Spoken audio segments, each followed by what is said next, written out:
So we are going to very quickly begin with the council meeting principles before going into the roll call, just so that we level set for every meeting. So I'm going to go ahead and share my screen right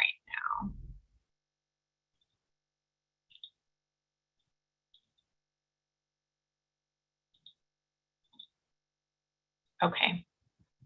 Loretta? We can see it in presenter view, like with the notes on the side. Okay, let's just. Better? Better. You're good. Okay.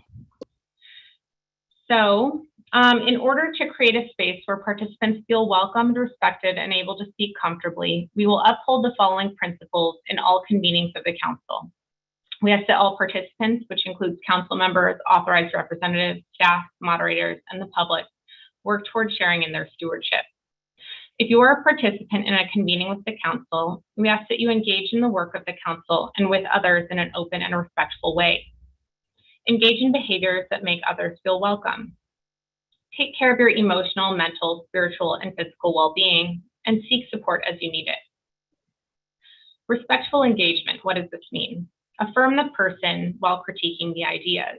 Provide feedback constructively and with the intent for mutual growth and healing. Welcome feedback and challenges to your opinion. So this really means also discuss the ideas and the opinions without a personal attack or an attack on people's character. Avoid contributing to assumptions or generalizations about tribal communities or other groups. Do not ask individuals to speak for their perceived group. Speak only for yourself. And this applies also to the council members who are here in their individual capacities. Offer participants the benefit of the doubt. Spirited discussions are expected on these topics. See this as a sign that folks are engaged and care. And remember to be respectful as you speak, read, and listen. Honor confidentiality.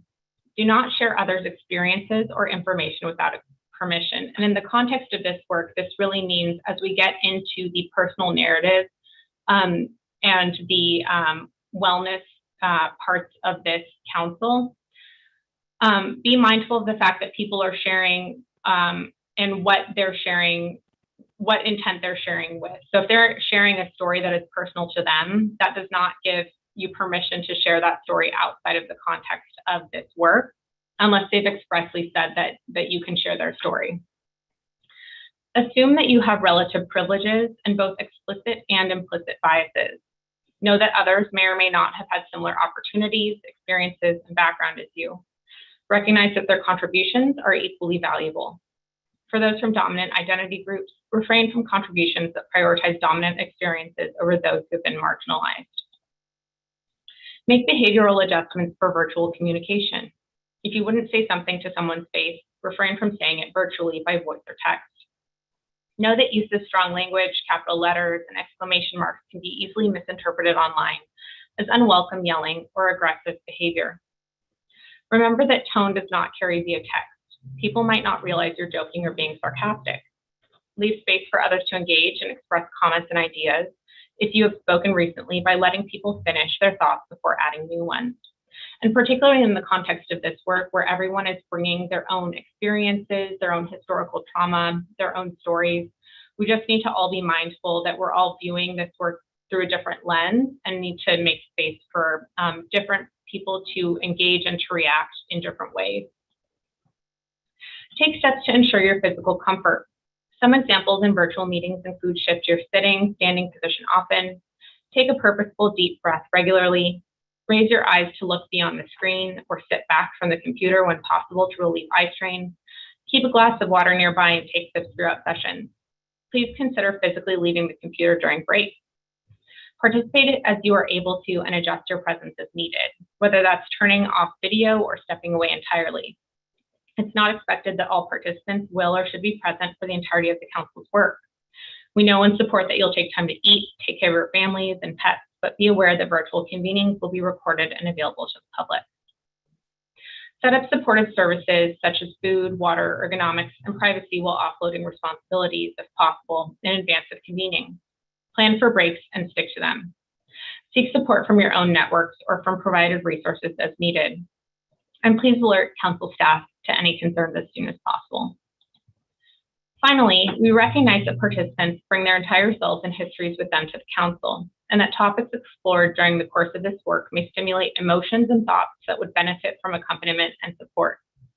Although trauma responses can come from a variety of sources and contexts, the Council understands that those who have experienced disparate treatment due to their Native identities may specifically want to seek assistance related to historical trauma and related issues discussed with the Council. Council staff will be providing supportive resources for participants to be available for the duration of the Council's work. So with that, I'm going to go into roll call.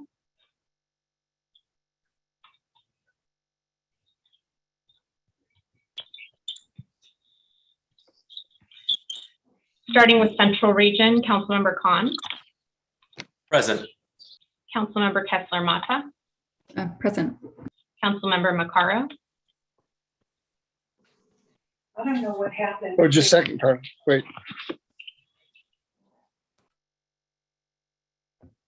Councilmember Maccaro, you're muted. It looks like you know that, so. We can see you're present, so when you get unmuted, let us know. And then Councilmember Manzano is not present. Councilmember Manzano joined as an attendee. I've tried promoting them to panelists. I'll allow them to unmute themselves. She said she was sending staff, so I think if you could keep her as not a panelist, I think Okay. that's her, yeah. Okay, found it. Great, Councilmember Maccaro is present. Eastern Region, Councilmember Burris, Present. Councilmember Perrone, Present. Councilmember Fisk, I thought I saw her just join.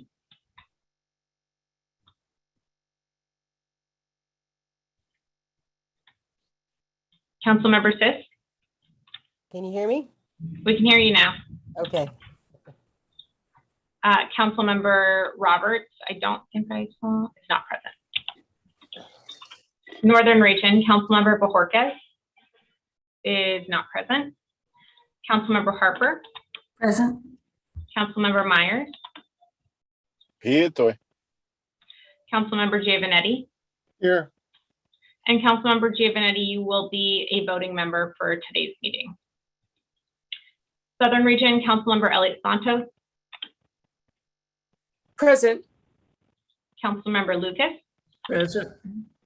Councilmember Turner, Here. and Councilmember Phelps. Here. Great, we have quorum for any action taken today. And we'll now go into council member updates. So if any of you have anything you'd like to share with the group from over the past month, or any thoughts that you've been thinking about from over the past month that are specific to this council, please feel free to unmute and share at this time.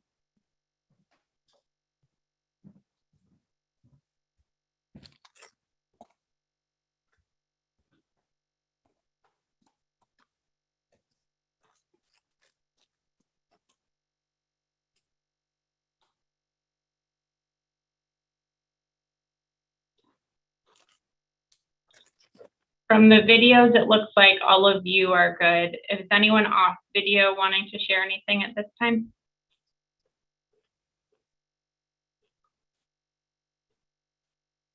Okay, then we will move into the consultation request and timeline for responses. So we wanted to give you an update on this. And there has been some delay because we have quite a lot going on right now. But the consultation request will be going out to all of the tribes, hopefully within the week. And really what it's going to be asking about is how we're going to engage with each tribe specifically. So the questions that we're asking in that space are, what are the kind of resources you'd like to contribute? What are the things that you need to be able to contribute? So if you don't know what resources you have, would you need help archiving? Would you need help with research? And that will help inform the funding request. And then also will be a request to have an initial Zoom consultation to just go through all of those items and see whether any follow-up is needed. We envision that some tribes may just want to send us materials that are already digitized, and that's perfectly acceptable. Other tribes may want to come and meet and go through different materials or help get help digitizing or have more in-person communication. That's acceptable as well.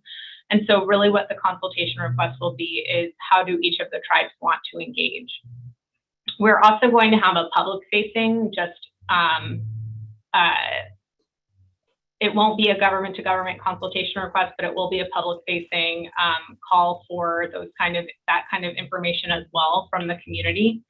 And the deadline for that will be the end of January, so that everyone has 90 days to respond to those. Loretta, am I missing anything on that piece? No, I think that covered it all. Great. Councilmember Lucas, did you have a?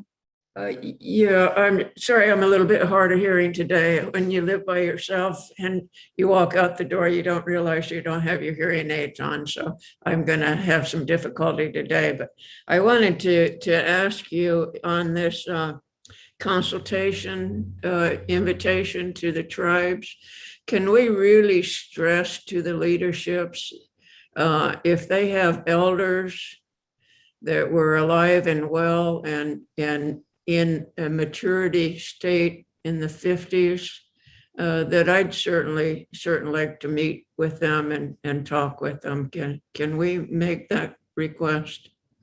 We absolutely can. And I think that said too, if there's anything specific to the work that you're doing that you want us to highlight, so like that would be one of the elders committee asks, please send those questions to us so that we include them in the consultation as well. Good, thank you.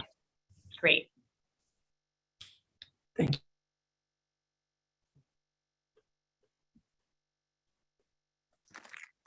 Councilmember Kessler-Mata. So quick question about the consultation process. Whatever that is sent, if tribes do have digitized materials already that's sent to the state, I mean, I think it probably falls under the same category of questions that we're dealing with on the academic subcommittee about ownership, like who then owns that material and where is it housed. So I just want to flag and make sure that we're coordinating on what happens to that, and also make sure that both the tribes and the council know whether or not that material is going to then permanently become part of the public record, just in case folks don't actually want that to be, or they want some control over it, right? So just kind of figuring out what happens with those materials. I think that's a great point. And I think what we'll make explicit is that this not is a call for materials yet. It's what are the things we should be thinking about as we do that. So what we'll want to ask is, do tribes want some level of protection? Because then we need to put in a legislative ask to make sure that those materials have some exemption from PRA requests. Yeah. Just related to that, can you, if you are asking everyone, do you guys mind asking them if they have an IRB, a tribal IRB as well? Thanks. And for the group that doesn't work with IRBs, could you explain? Oh, sorry, yeah. The Institutional Review Board basically protects human subjects so that researchers don't come in and we're not asking inappropriate questions that may re-traumatize, violate, and otherwise harm the community. And some tribes have very specific ones to protect their communities. If they do you mind if we ask a second question of whether they'd be willing to share a template? Okay.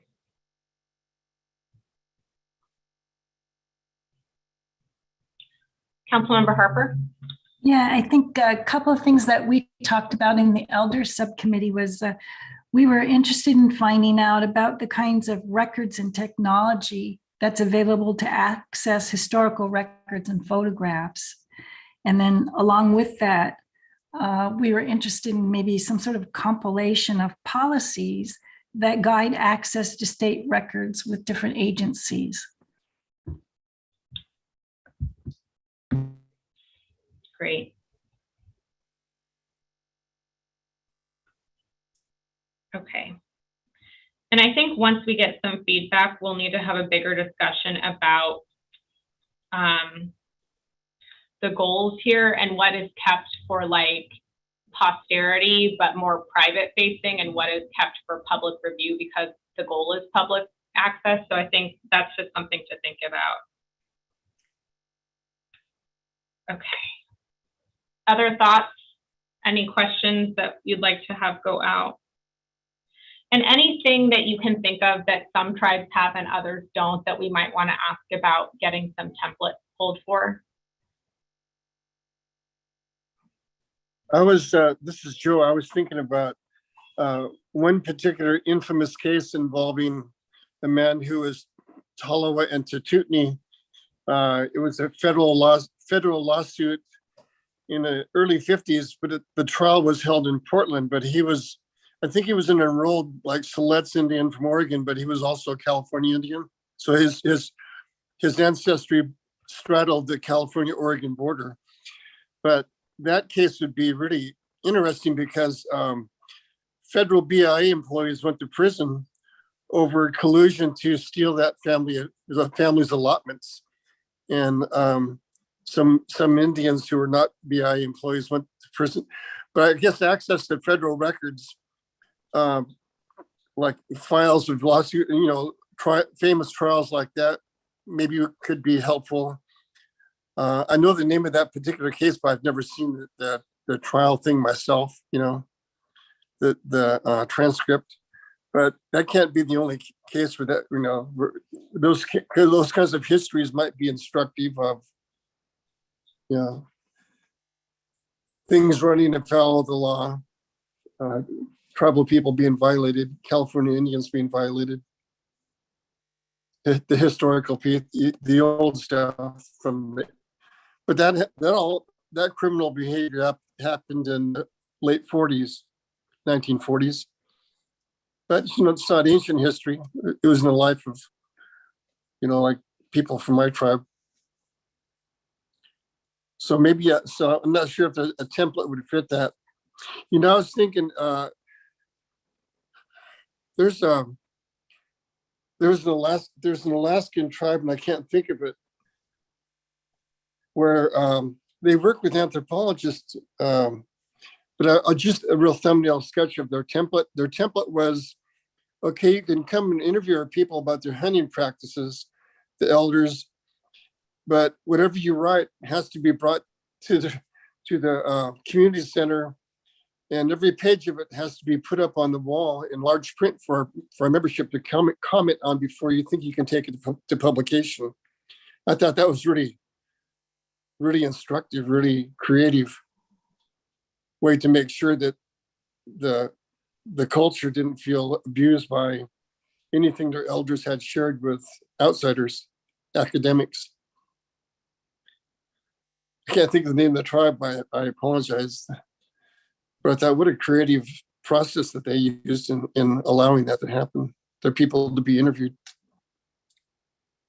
Thank you, council member. And I think part of that too is thinking through, do we want to think about on the front end before people submit anything, any sort of liability for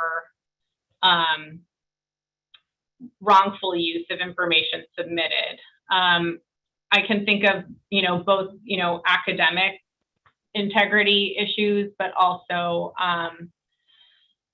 the reality is that a lot of the documents that are submitted, we're not going to know what they are, and tribes may be limited in scope, or they may be submitting full genealogies. And so to the extent that those are accessed by other parties, and what they could be potentially used for, I think we may want to think through that as well, and whether there are protections there.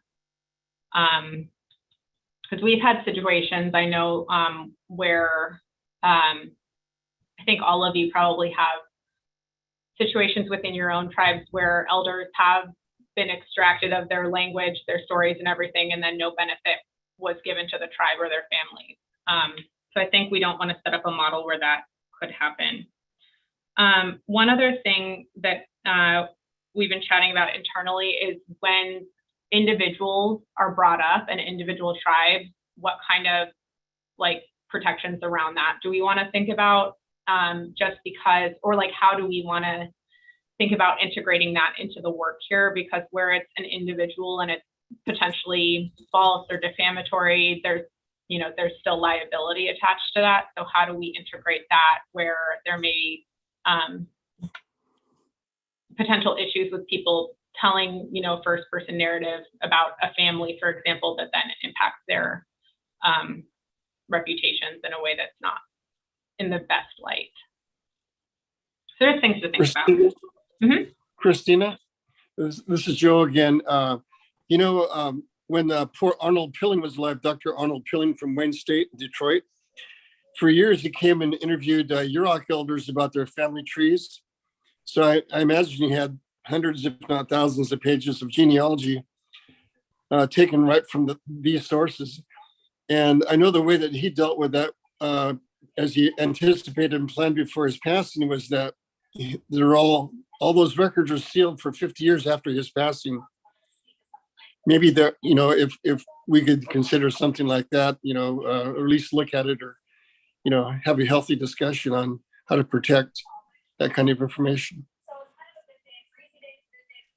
I like that, to the extent that action can still be proposed by the council relying on information without potentially having it be, catastrophic for the individuals involved. Any other questions that you might have for tribes at this time? Councilmember Harper? Yeah, I think one question we had is, who is an elder?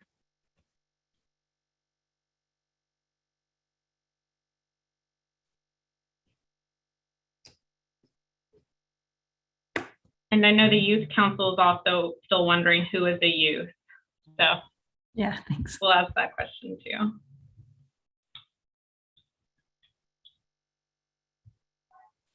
Anything else on this that we want to put out to the community?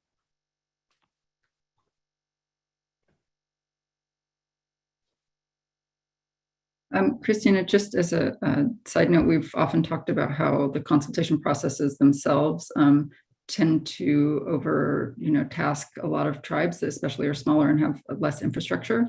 So if it's helpful for them to potentially identify individuals that we should maybe be coordinating with from then on, or what do they recommend in terms of moving forward with us, because we don't want to end up doing like last minute consultations with folks and they're feeling flustered or whatever, but just thinking forward, if they could help us identify who is best in their community to partner with moving forward.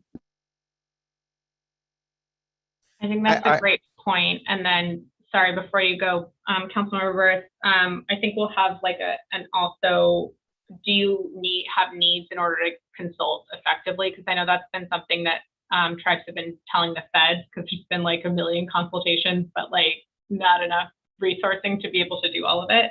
So that can also feed into the funding committee. And then one more piece on that, on like the contact for consultation that I just want to put out there and not forget, is what kind of authorizations and how frequently should we be getting authorizations from the tribe, where there's both contacts and information being submitted on behalf of the tribe. Councilmember Burris? I was just thinking kind of along the lines of that same comment, that would it be up for tribes is there going to be like a tribal nomination process then for some of this other participation for, say, youth or elders? And in that case, would it be up to tribes then to determine who's a youth and an elder according to their own views on that? And then that kind of takes care of that for us, because it's not up for us to make that decision if this is coming from tribes. I think we can ask them if that's, what the process is for how they want to be adding other members, how they want to be proposing people to different councils. Because again, like the idea too of this being a tribally driven process, I think does exclude folks that are outside of those lines. And so I want to make sure that, that is like obviously going to give people more points because it's representative of community support, but don't want to necessarily be excluding people who may not be members of tribes, or who I guess that would be it, people who are not members of tribes. But I think that is a good approach, and we can put that in this consultation about how do they want to do nominations for, subcommittees for all of that stuff.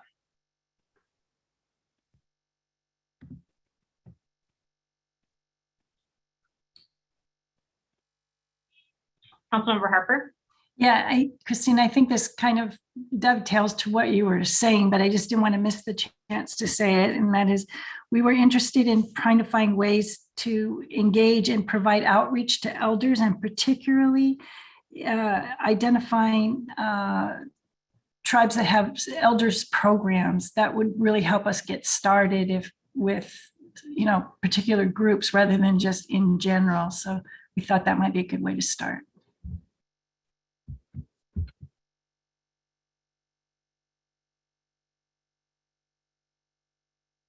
Sorry, I keep looking down because I'm old fashioned in how I take notes. Okay. Any other suggestions on this consultation letter and poll? And what we'll do too is schedule a couple of group listening sessions that will center around this. But typically, just so everyone is aware, our office, when we do consultations, we're very much in favor of doing them one-on-one and then at the preference of the tribe. And so if a tribe says, hey, look, like we cannot make Zoom or conference call work, or we just don't trust that process, we're happy to come out and talk to tribes individually. As long as there's adequate protections, boosters, all of that stuff. And so that's just for all of you to be aware of what the process looks like. As we do the call for consultations, we set up a couple of listening sessions to even kind of go over what we're asking about, and then give enough lead time to be able to have those meetings. And tribes, if they want, can just submit in writing, or they can, which is helpful for the record, but then they can also meet with us one-on-one, either on the record or off the record, or however they feel most comfortable. Councilmember. Sorry, I was just going to say, related to this, and this is something we'll talk about in the academic subcommittee report out, but we are wondering both how the consultation process is going to work in terms of the next step. So after there's this call and the initial conversation, I don't know if it's a question for the tribes or if it's a question that you guys will resolve or we should resolve, but about how then to go about collecting the oral history and other data and such, because it's possible that, as Councilmember Burris was suggesting, that we would be asking tribes to, say, nominate or identify 3, or 4 youth that they want to come speak with the council or with the subcommittee on youth or what have you, or nominate, elders, whatever, to select their representatives who want to communicate that information. So there's a kind of more formal process, or it could be like, what is best for you? Do you want to join us in community when we go out and are taking the larger, engage in the larger conversation? Because those could have 2 very different audiences. Right? Those are 2 potentially very different audiences with different messages, and tribes who want more may have a different approach. So again, I'm not sure if that's a question that you want to resolve independent or if it's a question you want to pose to them directly. I think we'll put it within this consultation request, just asking kind of generally how they would like us to be consulting with them, and then also how they'd like to be submitting information. So we can definitely include that. And I don't think it'll be totally resolved, after one consultation session, but I think we can at least have those conversations about, some tribes may want to have like community meetings and have that be how they submit. Some may not want us to engage at all, but will want to submit something that they've created on their own. And so I think we just have to be flexible about what tribes are comfortable with and how they're comfortable engaging. And so we'll ask them that as well.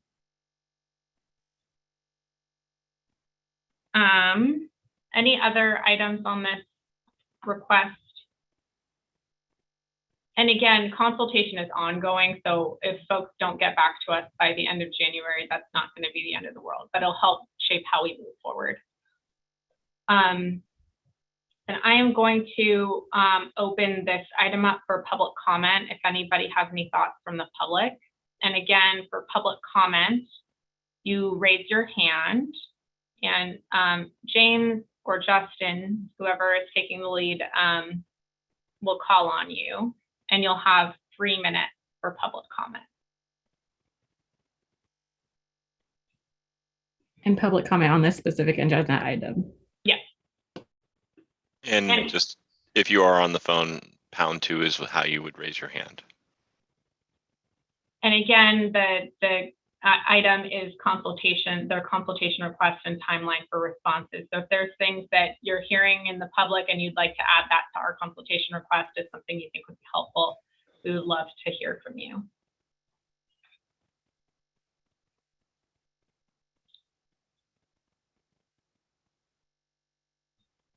We have Tony Cadero. Give me a second. I'll bring up the timer and allow you to speak, Tony.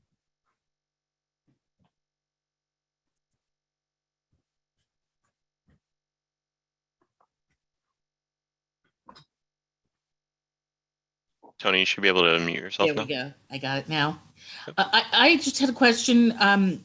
This initial outreach, the letters that are going to go out inviting consultation and soliciting input on how consultation should be done, are those going to be sent to all the tribes that are listed on the NAHC contact list? I think Christina. Yes, that's correct. Yes? Yes. Oh, great. Okay. That was my only question. Great. Yeah. So we will both email and mail out to all of the contacts on that list. And if there's other methods that we need, please feel free to reach out to us and let us know what the most appropriate method is. Only hand raised. Okie doke.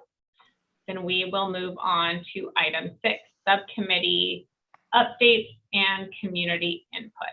So the first item on this is the funding partnership subcommittee. And I'm going to go ahead and give you a top line update on the partnership we just announced with the Decolonizing Wealth Project. And I also wanted to explain a little bit about how some of this works, just so folks understand like the mechanics of all of it. So let me pull up my,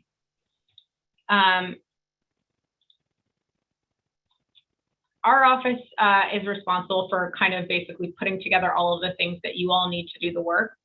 So this engagement is our finding someone who can help facilitate philanthropic funding, private funding, who has some cultural competency in this space, but will be really activating the priorities of the funding subcommittee and the council.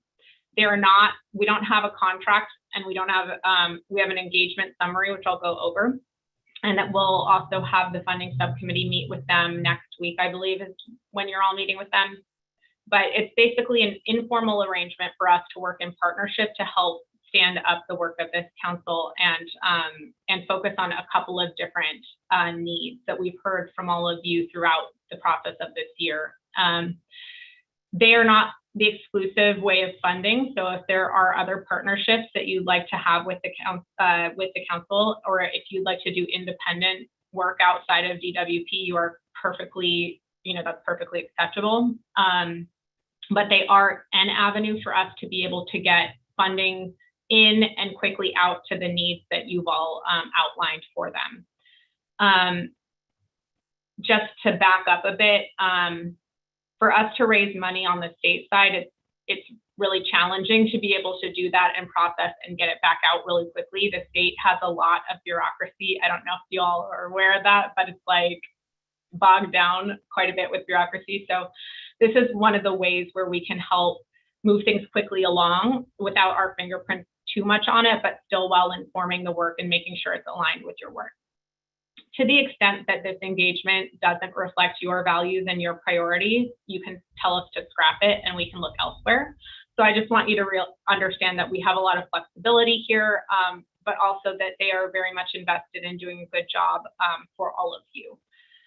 So Decolonizing Wealth Project is an organization that is an Indigenous and Black focused organization, and they're focused on restorative justice and reparative healing for Indigenous communities and Black communities across the country. Part of their interest in working with us is that they want more work like this to be stood up across the United States, and want to get in at the ground level on the work that you're doing to show people how it can work.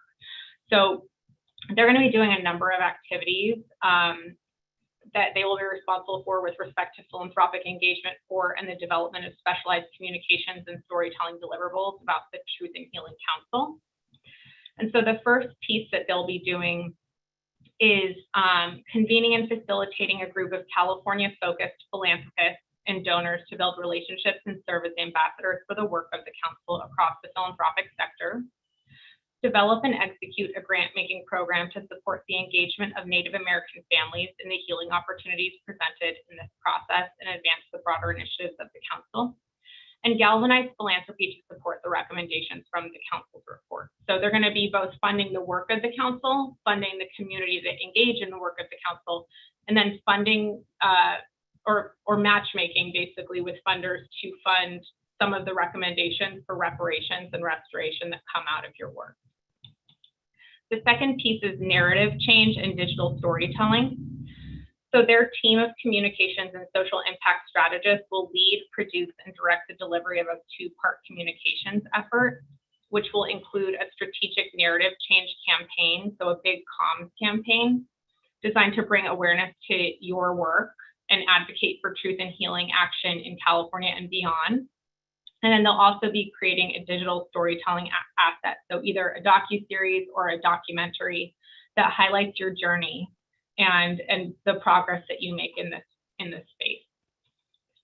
And then the third piece is they'll be providing healing and wellness services. So they're going to be, because this process will surface conversations and themes that will require trauma-informed resources and care for the council members and other California Native Americans who participate.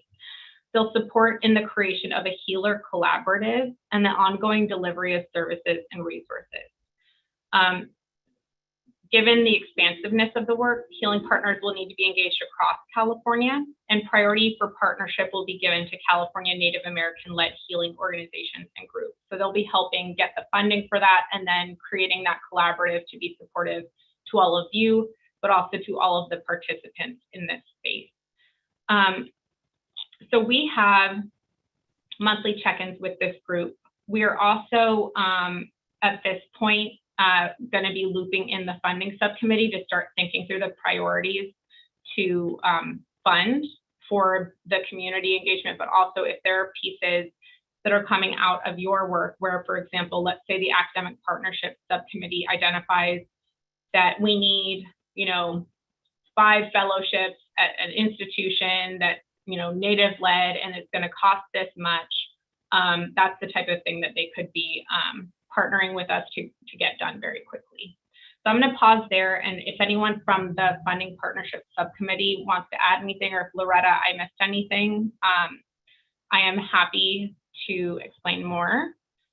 And we are going to invite them to, I think, the next council meeting, depending on their availability, just so that all of you can ask them questions as well, but wanted to make sure the funding subcommittee had a chance to chat with them too.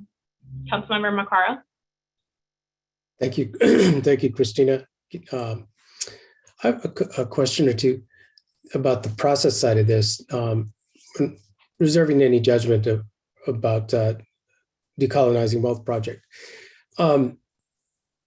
So unfortunately, I missed the subcommittee meeting that transpired where I guess this came about. It's probably the best way to put this.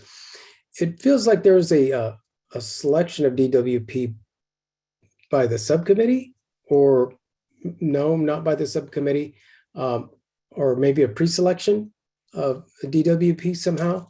But anyhow, and so I want to understand how that happened and how decisions like this will roll forward.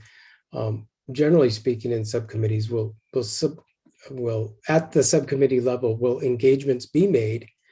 Are they contractual? I mean, I understand an engagement to be a synonym for a contract. But anyhow, if I guess the bigger thought here is that if there was a group that was going to be selected to do work like this with the council, along with the council in partnership, that the council as a whole would be availed of the opportunity to participate in that decision making. And it doesn't feel like that didn't happen, but also that it may not have happened at the subcommittee level. So want to understand a little bit more about the process. And then in terms of what partnership means generally, and then in particular with DWP, I understand, I mean, generally speaking, what we get from them, but are we getting what we really need and what we could possibly get from a group like that? Anyway, so I don't know if the cart was put before the horse here, and there's a way to correct that. And it's kind of several questions, actually. I said there was a couple. So I thought I would ask those questions right now. Yeah, and so in terms of engagement, the agreement is with our office at the governor's office and DWP. If that was not the right call, we're happy to course correct, and we can have those conversations in the subcommittee meeting. I think ideally we'd like the subcommittees to inform that process, but I think we have tried to make something work in a quick fashion and are happy to backpedal a bit if that needs to happen as well. And it's, again, an engagement. We don't have a formal contract again, and so if there's ways that they're engaging that we think we need to rethink, that's completely open for discussion, and we would welcome that in the subcommittee as well. Okay. Hello. Yeah. Councilmember Kessler-Mata. It is. Yeah. So, right. So thank you, Chairman Macaro, for mentioning that. I think it does, for me, it brings up a procedural issue or concern that in general, it is above and beyond even the funding subcommittee. So that's just to say, what decisions can we make at the subcommittee level that can be made exclusively and binding across the whole council, if any, and probably we shouldn't be able to without bringing something back to the council for approval or review. And so I understand the need for expediency, and yet, if I recall the PR blast that went out, it said that the California Truth and Healing Council is partnering with this entity, but we had never actually authorized it, and we'd never actually even talked about it, right? So as far as I was concerned, coming out of the last subcommittee meeting, we were prepared to meet with and discuss the proposal that this organization was bringing to the council, but I didn't understand that meeting. So as far as I'm concerned, at the subcommittee level, we were primed and ready and open to engaging with this entity, but not that we had actually formally decided to partner with them. And so that was a surprise to me to read about it.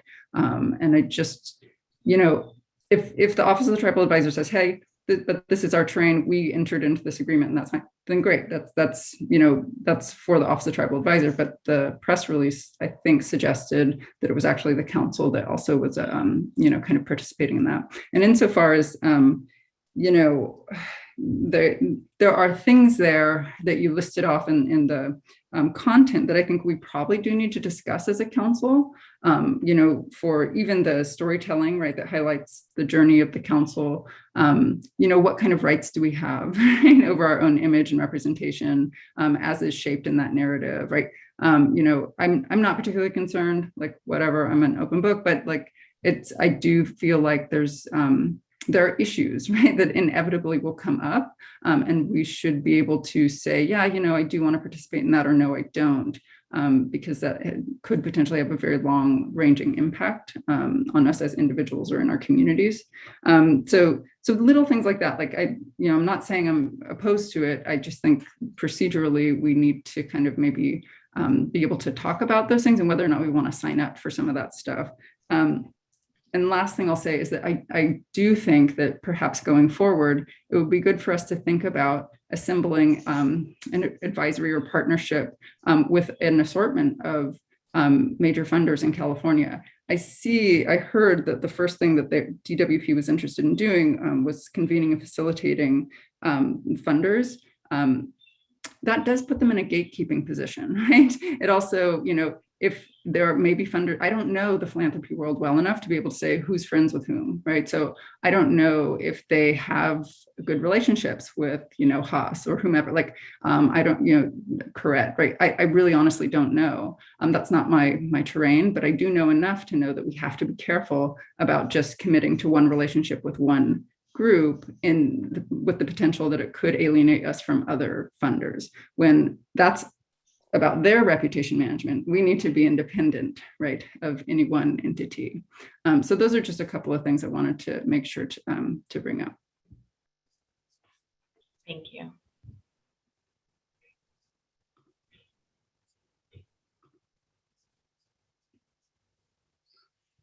And again, Go ahead. I was just going to again highlight it. Yes, this was there was mention of the Decolonizing Wealth Project throughout a lot of the council meetings, but of course we could have been a little more explicit about having to expedite. And I think definitely taking that feedback is it's well received. And in the future, of course, this isn't, again, as Christina mentioned, there's no agreement in place. There's no contract. It doesn't prohibit us from reaching out to other funders and having those other partnerships. And I think once we get further into this, engagement, the council is really going to be shaping this. That Decolonizing Wealth Project is,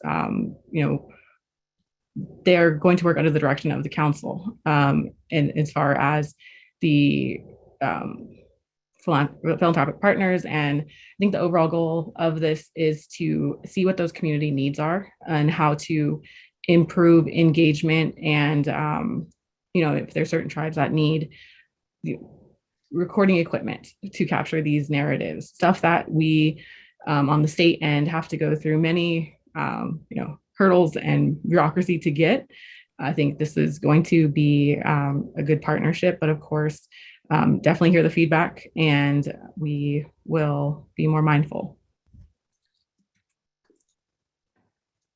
Additional comments, questions, thoughts at this time?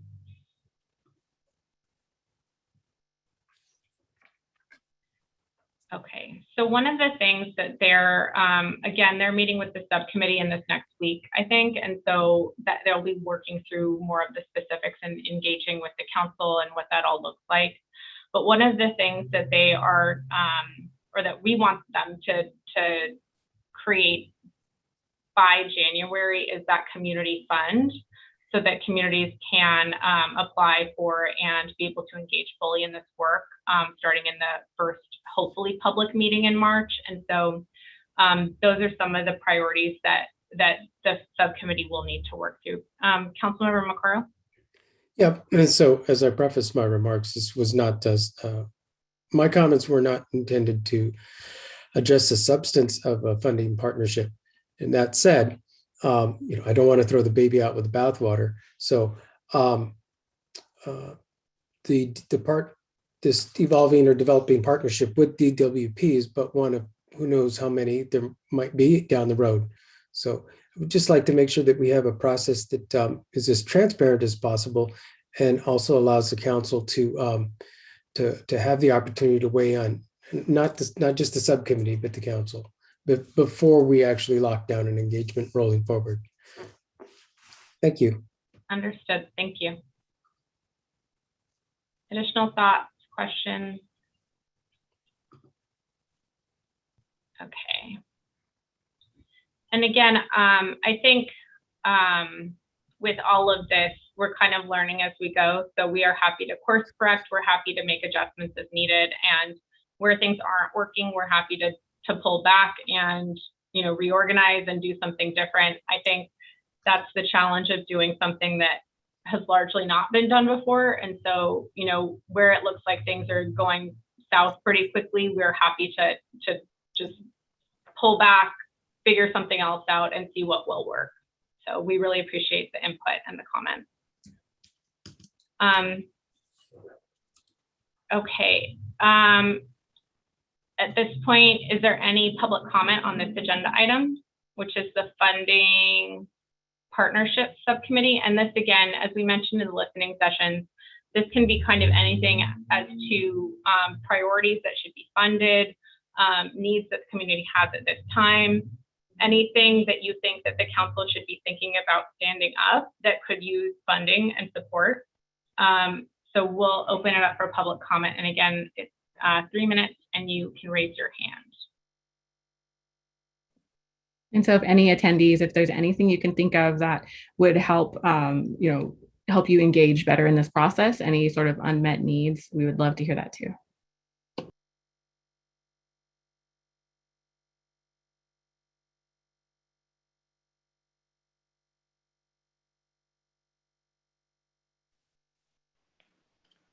There's no hands raised.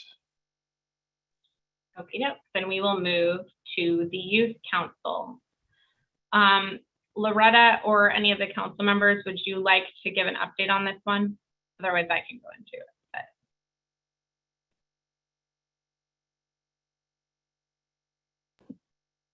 I can give a brief update. So the Youth Council Subcommittee met this month. We met with Mark LeBeau from CRIB just to get information about the many youth programs that are under that organization, and just kind of talk through their experience. The Youth Subcommittee is really hoping to do a event kickoff, or just a kickoff of the Youth Subcommittee, because right now it is, we want to hear from the youth about how they want to structure this youth subcommittee. And I think at this point, of course, we'll have maybe a skeletal outline of what the, not duties of the youth council, but kind of just giving them a little bit of structure, and then letting the youth kind of frame it themselves, because the youth are, the future leaders. And oftentimes we can't even anticipate what brilliant ideas they are thinking about. And so it's going to be really important to do a lot of outreach around that event and kind of get the youth involved. And so that is what we are thinking of doing at the moment.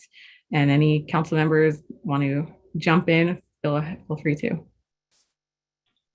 I'll jump in real quick that we are talking with one of our comms partners on doing kind of a youth kickoff week virtually, and so that should be incoming too soon. Councilmember Elliott Santos, do you have anything you'd like to add? No, I think you both gave a good update, and we really are looking forward to engaging the youth and having them direct us and what they see, or how they see this, and having ownership of this youth council. And we're open to any ideas. I'm not sure we've even set the exact age yet, so I do think that's something we want to hear from everyone is, what are the age groups that we're talking about for this council. I thought you brought up something really good the other day, or at the listening session, Christina, about the Res Dog show and the youth with that. So I am exploring an opportunity to maybe have one of the writers of the show come to the subcommittee and see if we could get some youth involvement that way.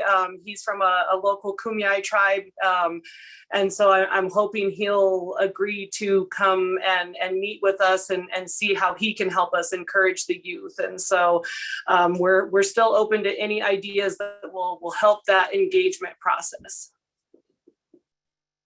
And for the council, we were talking a bit about having California youth-oriented content and how California youth may want to see themselves in pop culture. So additional comments from the council or discussion from the council at this time?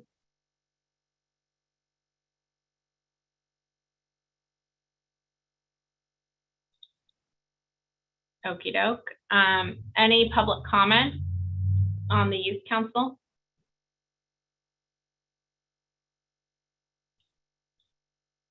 Hand raised, give me a second.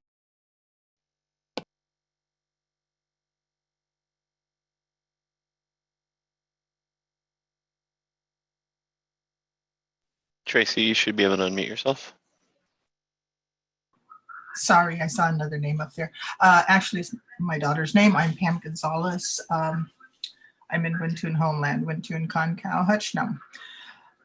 My comment is on the youth. I'm not a part of that subcommittee and or involved in that, but one of the things I think about when we say youth all the time, is there going to be like guidance from adults on this council?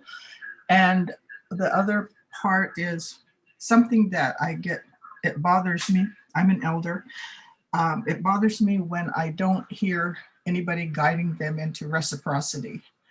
Every time I hear of youth programs, it's what they want to give the youth. They want to have a place for them to gather. They want to take them on trips. They want to, and there's no talk about them giving back. And I think that's an area that needs to really be addressed more. So thank you. Thank you, Pam. And I think on the first piece, if you would like to speak more on what kind of guidance you think should happen from adults on the council, that would be really helpful. And I think the council may want to consider linking the elders and the youth council together in some form as well to help kind of facilitate that intergenerational knowledge and values. But if you'd like to explain a bit more about what you're thinking about on adults and elder involvement with that council, I think the council would love to hear that. Oh, you want to hear it now? or just when they have a committee meeting? Oh, no, I just meant that this isn't an area I want to focus on. I was waiting at the listening session the last Wednesday to talk, to see what the report was on education. But listening to this now, it's just an area that I think whoever's going to be leading these is that if the youth, I know, and I understand and I fully agree with the youth leading their group or leading the, with their ideas, but sometimes they're still youth and they need input. So are there going to be adults? And I think it's the adults' place to kind of say, hey, here's an area that what elders have talked about and would like you to address, and it's the area of reciprocity. I think every time you take, you should give. So I don't really have anything other than that input. Thank you. We really appreciate it. We do appreciate that input, and we a couple months ago met with the youth program, or not the program, but one of the staff members from the Sacramento Native American Health Center, and she suggested, that was kind of a lesson learned too about you want to give the youth the freedom to create something, but then also want to provide some guidance because it can be overwhelming. I mean, I'm not a youth, and sometimes I'm overwhelmed thinking of this, this council, because it is something that's new and it's awesome, but we do need to have some sort of guidelines or guidance and be there for support. And so I think that's a great comment. Thank you. We have another hand raised from a caller with the last 4 digits of 9702. If you could just announce yourself and I'll unmute you now.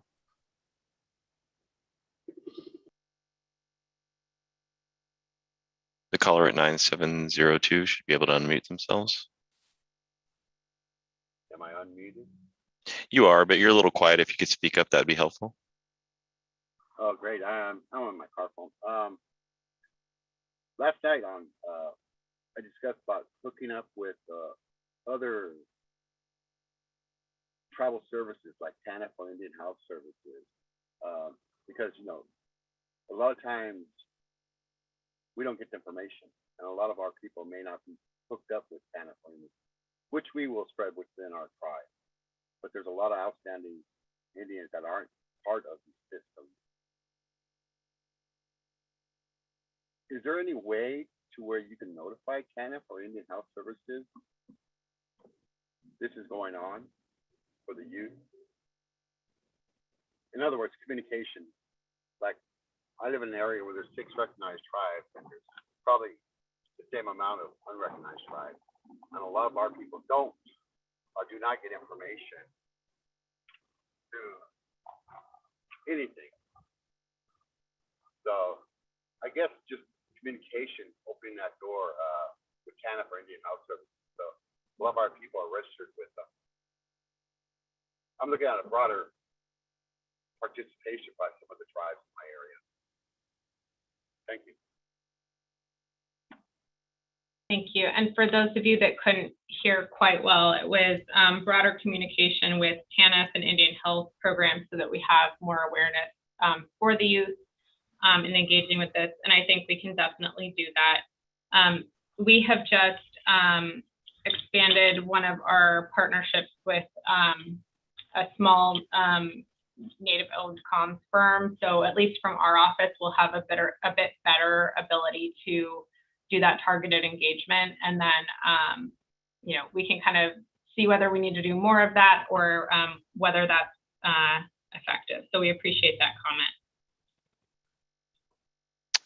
That was last hand raised. Great. Christina, if I could just add that we did talk about, when we were discussing engaging the youth, we did talk about aunties and uncles and grandmas and grandpas and chaperones being the people that could maybe get the youth excited about getting involved. And I really like the idea of the youth council and the elder council collaborating. Great. And, you know, once that's all set up too, we're happy to facilitate even like broader engagement, like having that council come and speak to, you know, the legislature and the Assembly Select Committee on Native American Affairs. I think it could be a really interesting way to catalyze them and their ability to engage with the processes here. Additional comments on that?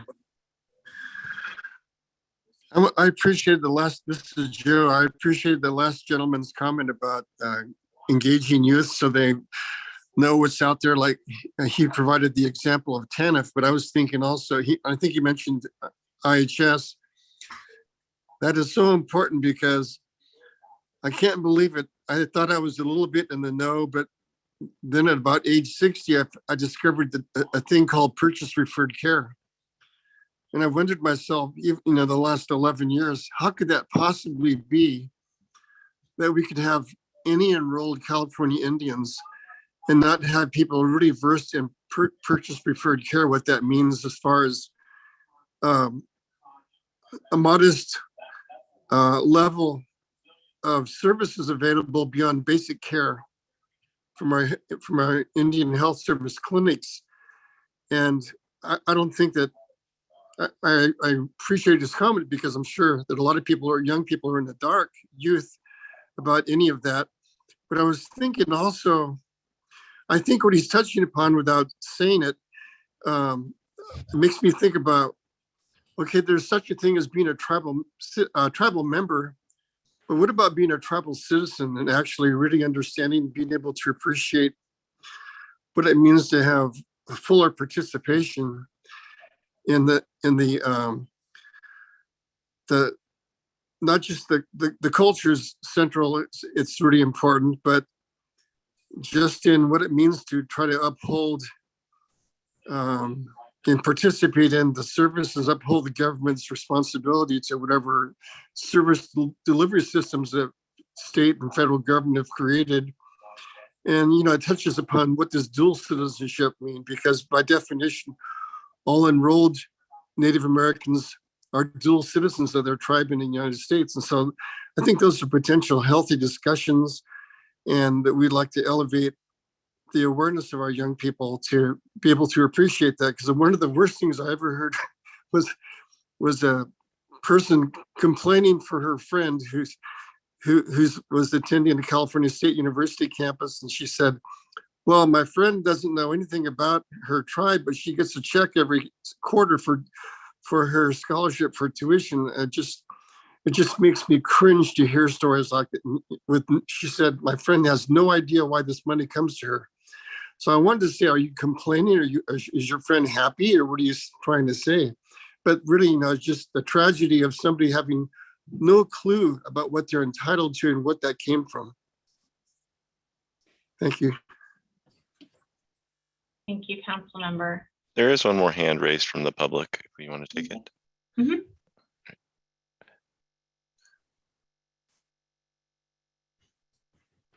hand raise comes from the display name of Madonna Feather. Madonna, you should be able to unmute yourself and make comment. Thank you. Can you hear me? Yes, we can. One suggestion is I live in Santa Rosa, California, and I'm Lakota and Pomo.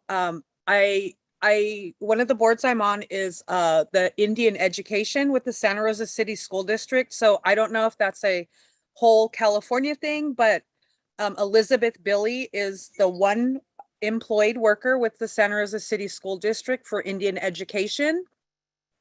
And I would suggest that reaching out to her to get her students that are Native, who are youth. And I'm not sure if that is something all up and down our state, but if other public schools have Indian education, that would be a start to make that connection to youth. Thank you.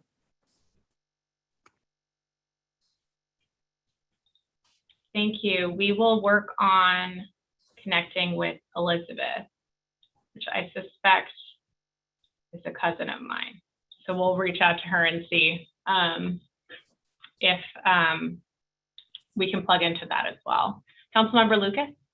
Yeah, I just would like to get back to your tribal visits and that. I think that's really key when your callers call in and say, how do we get the word out? I'm kind of old fashioned. This technology is fine, but it really isn't satisfying that person to person. And I think the longer we delay that, the more harm we're doing to getting done whatever it is that we're supposed to be getting done. For me personally, I just would really like to engage with what we're deciding is an elder. If that includes sitting down and talking with the youth, we're very different generations and have very different views on the future, but I think that's really important. But sometimes you get more information in person than you do on this technology thing. So I just wanted to add that. I just really would encourage you to expedite personal visits to the tribes. Great, thank you, Councilmember Lucas. Okay, additional comments on the Youth Council at this time? Okay, then we will move to the elders. So I'm going to hand it over to Councilmember Harper to give an update on the elders. And then I think after this update, we may want to take a 10-minute break, if that's okay. Okay. Okay, yes, the subcommittee on elders met and we kicked around some of the ideas we already mentioned about reaching out to the elders through the listening sessions. And we'll also in the consultation letters that are going to the tribe. And I think I mentioned the thing about better understanding of cultural resources that are on file with state agencies and their records and technology. That actually was something we were interested in. We felt everybody could benefit from. And it wasn't, I incorrectly mentioned it, Christina, when we talked about consultation with tribes. So that's not what we need from tribes. And then I think the other element that we were concerned about is representation of elders from across the state. We felt that was really important to find a way to include all people. And I think Carmen and I were a little concerned because there's just the two of us, and we felt like there would be potentially a need for other council members from the central and eastern areas. So that's one possibility. And these are not mutually exclusive. I think the other thing was the discussion about a council of elders. And with the idea that the Council of Elders could, in theory, act as a little bit of an advisory committee to the Business Council and to subcommittees as needed. So I think that was a function we were interested in trying to help fulfill. Carmen, was there anything else that you wanted to bring up?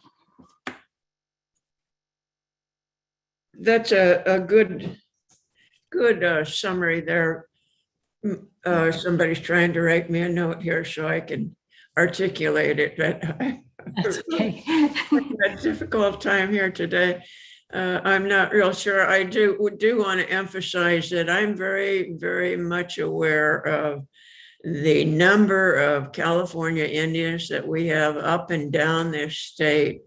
And I'm truly, truly concerned about us correcting that historic record, which is why I really want to talk to those people that I'm considering an elder. For me, somebody in my age or somebody who was alive and well during the termination period. If there's anybody who attended those kind of conversations, those are the people that I'd really like to talk to. I'm also concerned about the people who received assignments on land or allotments. If those people have passed away, I want very much to know what happened to their heirs. Did their heirs benefit from any of that land? I think we have a cloudy issue on land, and you know, everybody talks about what an Indian is. Is it the reservation that makes an Indian, or is it the person? And my feeling is the culture. We're tied to the land. If you work with archaeologists, they draw a circle around 3 little artifacts and call that a site. And to me, trying to get them to look beyond that and look at the landscape and how it was used as part of our lifestyle is terribly important. So those are the things that I'm wanting to hear from this group that we're calling elders. It's that kind of information that I think can help correct the historic record.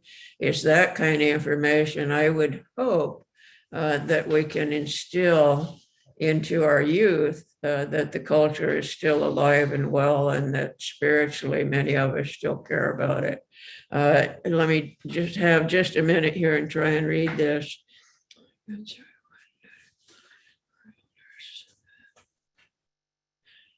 Okay, I'm not sure I understand what I'm being asked to do here, so I'm going to pass on it. If it clarifies it, I will. By the way, I've been reading your doctorate, and I'm finding it very interesting. You write very well. Thank you. And if I could just dovetail off of what you were talking about, something that we discussed was just the relationship between Native people and state agencies, particularly like state parks, in terms of access to resources, sacred place, and how first-person narratives could be a greater utilization of information from tribal people as opposed to sort of a more colonial narrative. And that, I think, was where your solution was. First-person narratives can really help bridge that gap and bring that knowledge back to our people and document it. So I wanted to thank you for that. Okay. This is Joe. I wanted to comment on that last statement. I think that's really important because I was thinking about poor Robert Heiser, the UC Berkeley anthropologist who studied the Yurok back in the, I'm trying to think, 40s, I guess it was his publication on the Yurok. And he talked about their medicine people being superstitious, anticipating and praying about the salmon coming up the river. That's one heck of a description of what's now the largest tribe in the state of California. I'm not sure if Frankie's still on, but you know, things like that. Just, you know, at the time the anthropologists had the power, they're basically looked at as like gods. And so those narratives need to be challenged and fixed somehow. You know, we just need to do a better job and name it and go after it. Thank you, Councilmember. Councilmember Lucas, do you have something to add? Yeah, just one more clarification. I think we were talking about trying to get elders, more elders from the central and eastern part of the state, and that would be for the committee rather than for the whole council, I think. And that's really what I'm after. Is I'm terribly aware of the amount of Indian people that we have up and down the state. I want to hear from everybody. You know, if you're still alive and you were born in the 40s, I want to talk to you. So that's my thing here. And again, thank you. And thank you, Council Harper, for your summary on all of this. I just really appreciate that. So thank you. Thank you, Councilmember. Councilmember Harper, did you have anything to add? No, I think that's it, Christina. Thank you. Great, thank you. So one of the things that we talked about in the subcommittee was, again, getting those first person narratives. So we talked about an approach where we identify existing elders programs that we can tap into, and whether we ask them what they need to capture first person narratives on their own and what technology they might need. Because we have transcription budget like for all of this work. So if they can record it even on an iPhone, we can get it transcribed for the record. So we were thinking about, I know we've heard of a couple, but would welcome feedback from the council and the community on where are good places to do a pilot of this so we can see what works and what doesn't. We've been thinking, Tuolumne has a pretty good elders program. Tule River has a pretty good elders program, and we've been thinking about plugging into those two specifically. But if there are others that you think could be workable, where there's trusted people in that space that could even ask the questions that will facilitate the kind of stories that elders would like to be sharing about their experiences as children and as youth. And just over time, we would love to hear from all of you about that. I don't think we want to dictate what those stories are, because it will be up to each individual what they feel is important in this work. But I did want to also touch on, after our conversation with the subcommittee, I talked to the director at State Libraries, who is going to help us stand up a platform for oral history submission too, so that we can facilitate that also on its own, and people can just submit what they have if they are ready and willing to do that. They also have an oral history website that's California specific, but apparently is not representative of the diversity of California. And so they are interested in, if there are those first person narratives that they could highlight in that space, potentially doing that as well. Loretta, am I missing anything? No, I just wanted, I just wanted to add about the potential elders advisory style committee. I think, the intent behind that was to always make sure that we have that elders voice, and always, have them to correct us if we are wrong, put us on a different path. And again, we recognize that perhaps we might not be the most appropriate to capture those narratives from those elders, that they're most likely going to want to speak with someone that they trust. And so that would be our intent of working with the different elders programs. And again, that's going to vary tribe to tribe. But I think that piece specifically, we would like to have some input on, as far as what the community wants to see, I guess the structure of the subcommittee, or if the community thinks that an advisory committee makes sense, or what they would like to see out of that. That's the only piece I would add. Great, thank you, Loretta. One thing that we'd like to do in the regular meetings too, and this will depend on each region, but we'd like to have elders open those meetings as well, to frame how we think about those spaces, because this is a real opportunity to show other ways of thinking how valuable elders are, and their experiences that I think has gone under appreciated for some time in other ways of thinking. So we want to make sure that elders are front and center and are framing how this council works. So I'll stop talking at this point, open it up to council member discussion. And if there is none, we can also open to public comment.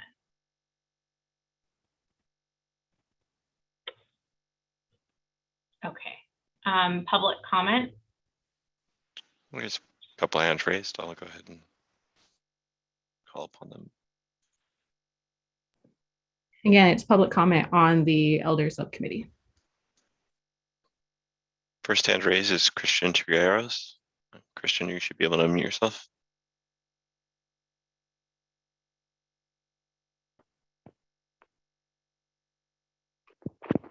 Hello. Hello, Christian. Yes, good afternoon. Good afternoon, council. Yeah, I was just commenting about this is for the elders, right? The elders council. This is where we're.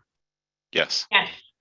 Well, I've been doing a lot of research and development in my community in Allen County, and my participation and contracts with an indigenous a project that is 498 years old, you know, and I want to know if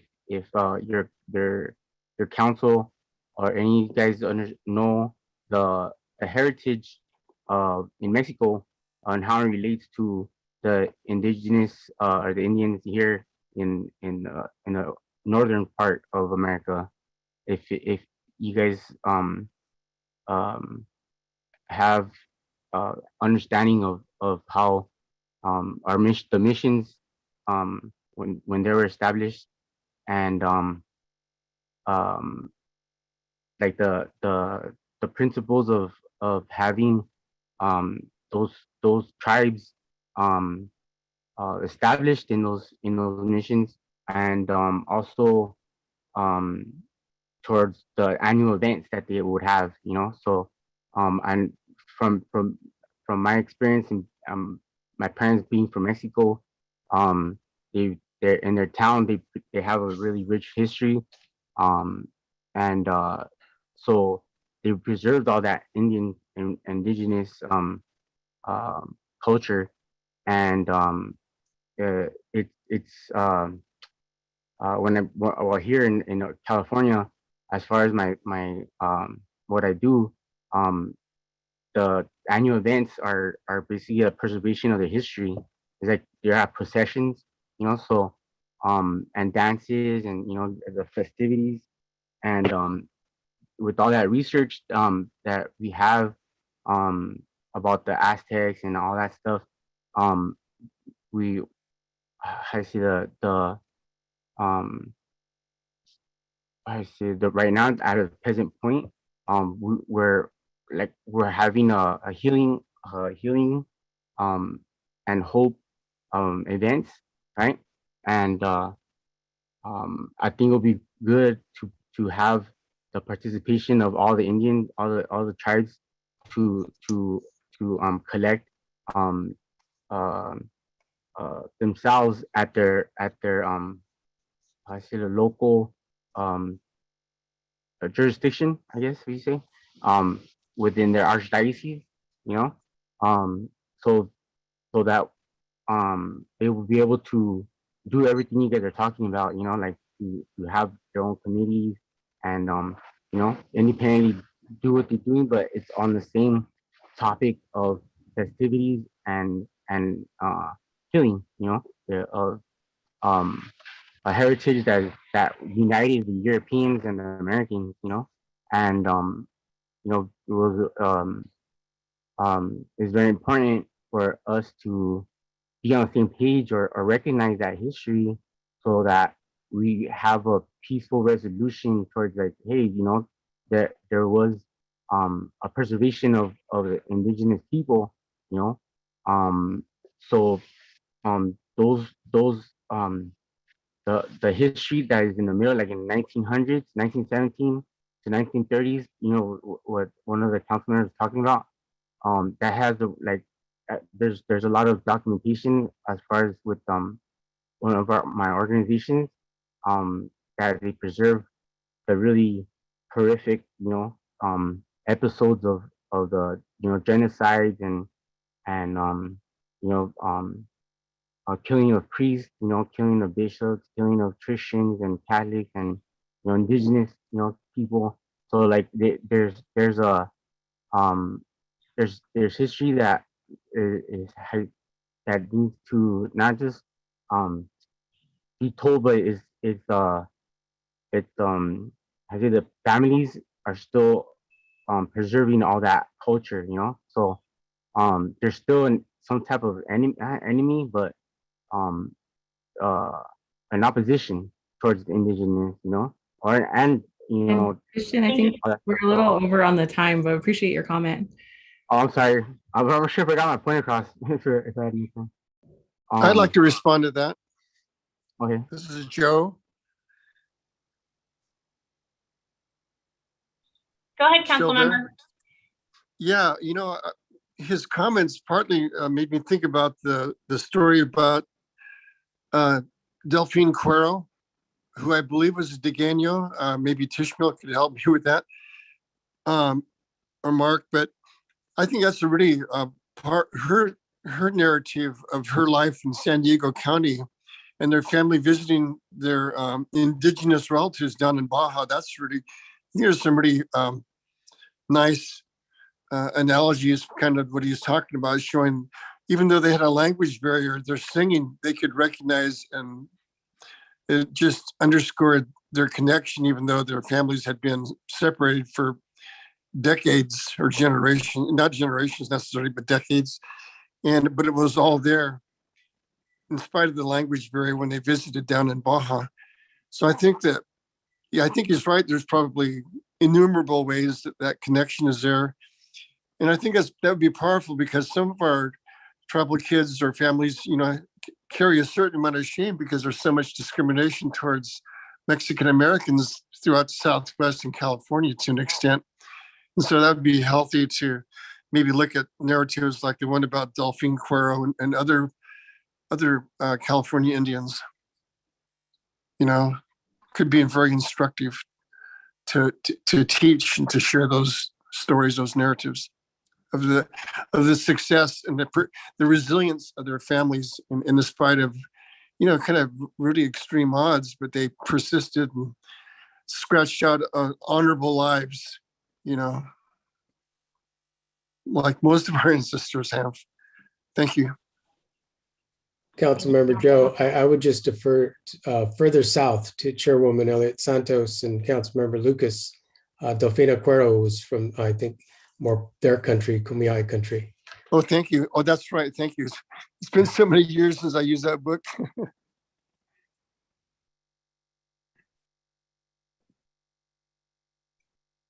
Councilmember Lucas? Yeah, when I'm finished, Angela, you should probably jump in here. Our Kumeyaay people do go, the traditional culture landscape drops down into Baja. But, we have the university or the college at Siquan that teaches the Kumeyaay history. One of the things that I think is truly interesting is recreation of all those Thule boats. I had the privilege of going out and watching that where one of the elders there, Stan Rodriguez, a professor there at that college, teaches them how to make those old Thule boats and to get out there with the youth and actually recreate that history, I think is ongoing, at least here in San Diego County among the Kumeyaay. So Angela, if you have something to offer here, I think it's really important that you do. So thank you. Thank you, Carmen. And yes, Delfina Cuero was, more associated with Campo, but our families are all kind of intermixed. So we do know about her story. And I do think it would be helpful to use her book to discuss those issues that were just brought up. And also, like Carmen said, we still do associate with our people in Baja California. Our traditional homelands go below Ensenada, and my sister is married to a person from San Jose de la Sora. And so years ago, when my dad was the chair, we started bringing those folks up from Baja to help us fill in the gaps and basket making and pottery making, and it really is an important part of our history that our people do. Our traditional homelands are in Baja, Mexico. I wanted to say that the example that we were given a moment ago about the making of Thule boats, what a beautiful, that's powerful throughout California, and that powerful image of those boats being used everywhere, all the way up into Northern California, past the Bay Area. Some psychologists would call the boat making cultural nodes, NODES, because when they're activated, boy, they can become powerful. People become dugout makers or canoe makers or whatever, those any kind of boats. That's just one powerful cultural image that's ancient, that really is to, part of to the core of Native people being able to move on water. It's really just one of hundreds of examples of what our ancestors have given us that hopefully will never die. Thank you for those comments, council members. James, do we have any other hand raised? Yeah, the next hand raised is from Madonna Feather again. You should be able to unmute yourself and make comment. Thank you. In regards to the elders, it made me think of Indigenous Peoples Day that just happened at Alcatraz, where KPFA was there, on site, able to speak with an elder. And so I know we're in COVID still, but I'm just thinking after COVID and, like the Stanford Powwow is happening again, or Coyote Valley's elders gathering is happening. Is there somebody in place that would be able to go to these events and either table the event, have recording systems there, brochures on this California Truth and Healing Council, and just my job that I work for is at an independent living center. We service people with disabilities, and I'm working with two different surveys right now, and one of them, the question is, how do you want to receive your information? And a lot of the natives, they want it in person. There's a very high number. They want it in person, whether they're disabled or not disabled, but they're native. And so I think that's important that we have that our elders, we go to them if possible. And then I'm new to attending these meetings, but another suggestion I had this week was reaching out to Indian Health Centers, senior sites where they are providing food for our elders, or either on the tribal lands that have a senior site. So those were just my ideas. Thank you. Thank you for that comment. Yes, fully agree with reaching the elders where they are. Honestly have not thought about information booths or anything at this point. And I think that's really a good point, to in the future, hopefully have that type of equipment, or we're going to have the equipment, but actually have the capability to go out and do that and capture the stories. So thank you. We also had suggestions this week in the listening groups of partnering with undergraduate Native groups, and that could be a really good spot for them to be helpful as well.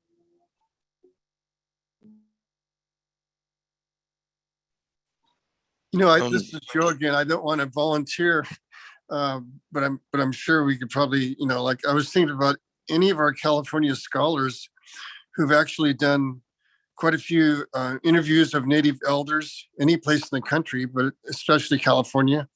It might be good to just approach them about their experiences and what they feel like people should lead in when they, like just approaching the interviews, what to be thinking about. Like maybe to develop something of a template for anybody trying to gather oral histories from elders. Yeah, I think we can put together some based on their experiences, what were good questions to ask, but again, it's like the interviewer that we've heard makes all the difference because they'll ask the right questions. But you've actually brought up a good point too in how we collect from elders that may not live in California. And so I want to think about that as well, given that California Native people live kind of everywhere.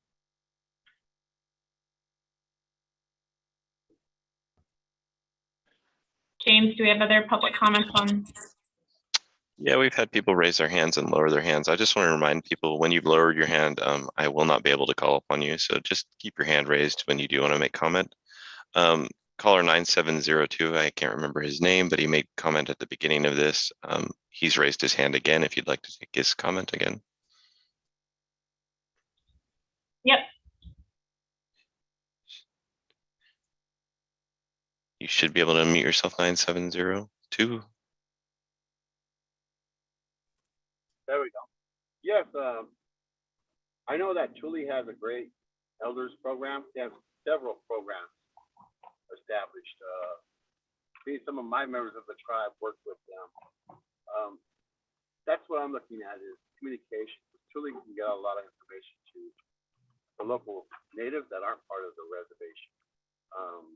There's also Cold Springs, Big Sandy, Table Mountain, Chichancy, North Fork.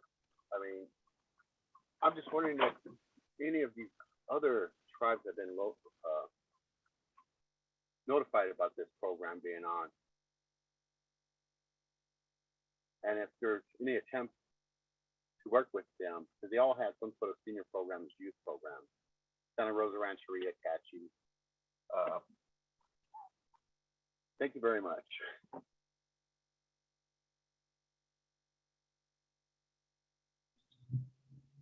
Thank you.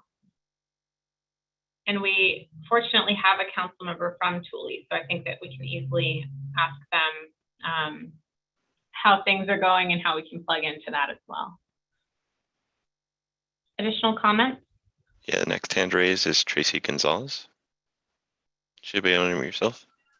Yes, I just wanted to add, sometimes documenting these stories, I think it's something to think about when we talk about equipment and all of the fancy stuff, but maybe to give attention to helping train families. Maybe there's somebody in the family that could get some training, like you said, in the interview questions and things like that, because as long as it's getting documented, as long as it's getting told, maybe they just want to keep it within their family or their tribe, and maybe these stories will be shared later in the community.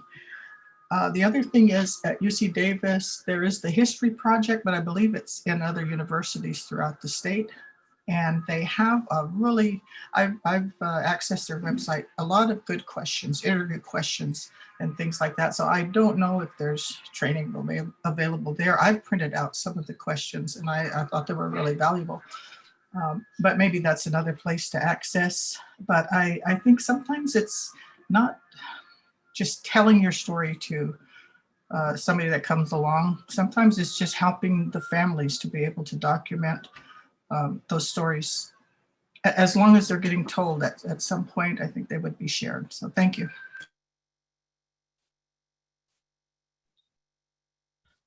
Thank you. And I think Councilmember Burris can help us with the UC Davis piece as well. Tristan Trigueros would like to make comment again to this item. That's fine. Christian, you should be able to unmute yourself. Yes, thank you. Yeah, I just want to share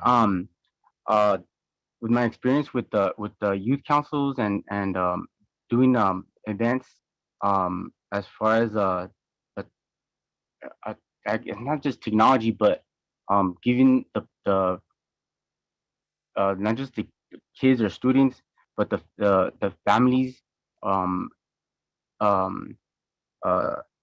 an introduction for them to fabricate and design their logo, like their brand, you know, like each family or each a group has their own little brand or logo, you know, that they do.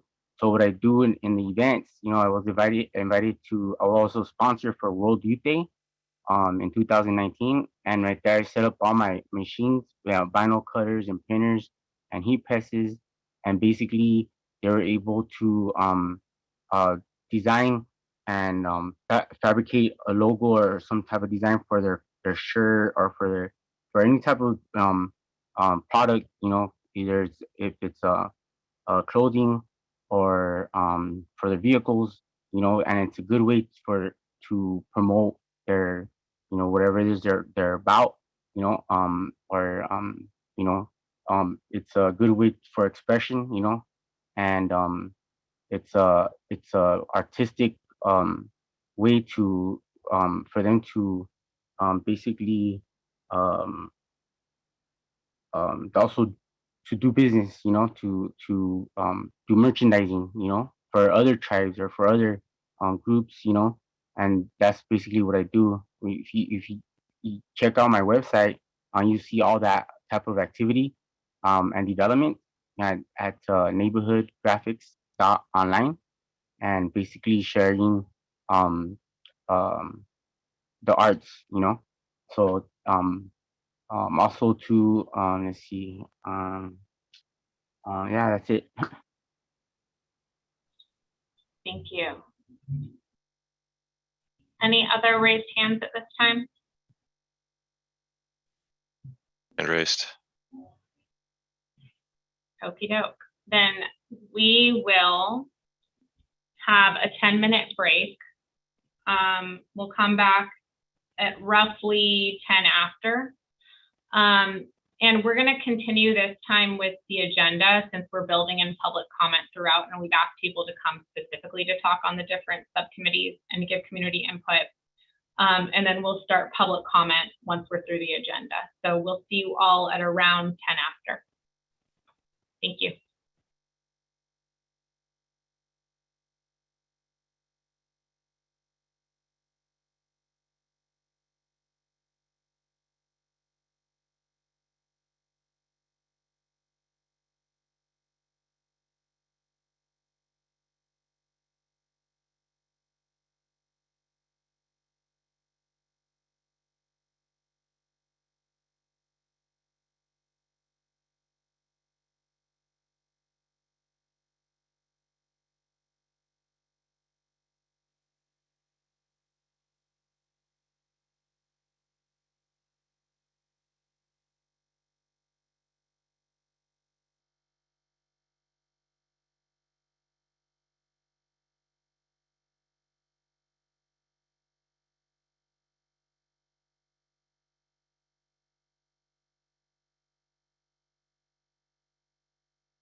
Okay.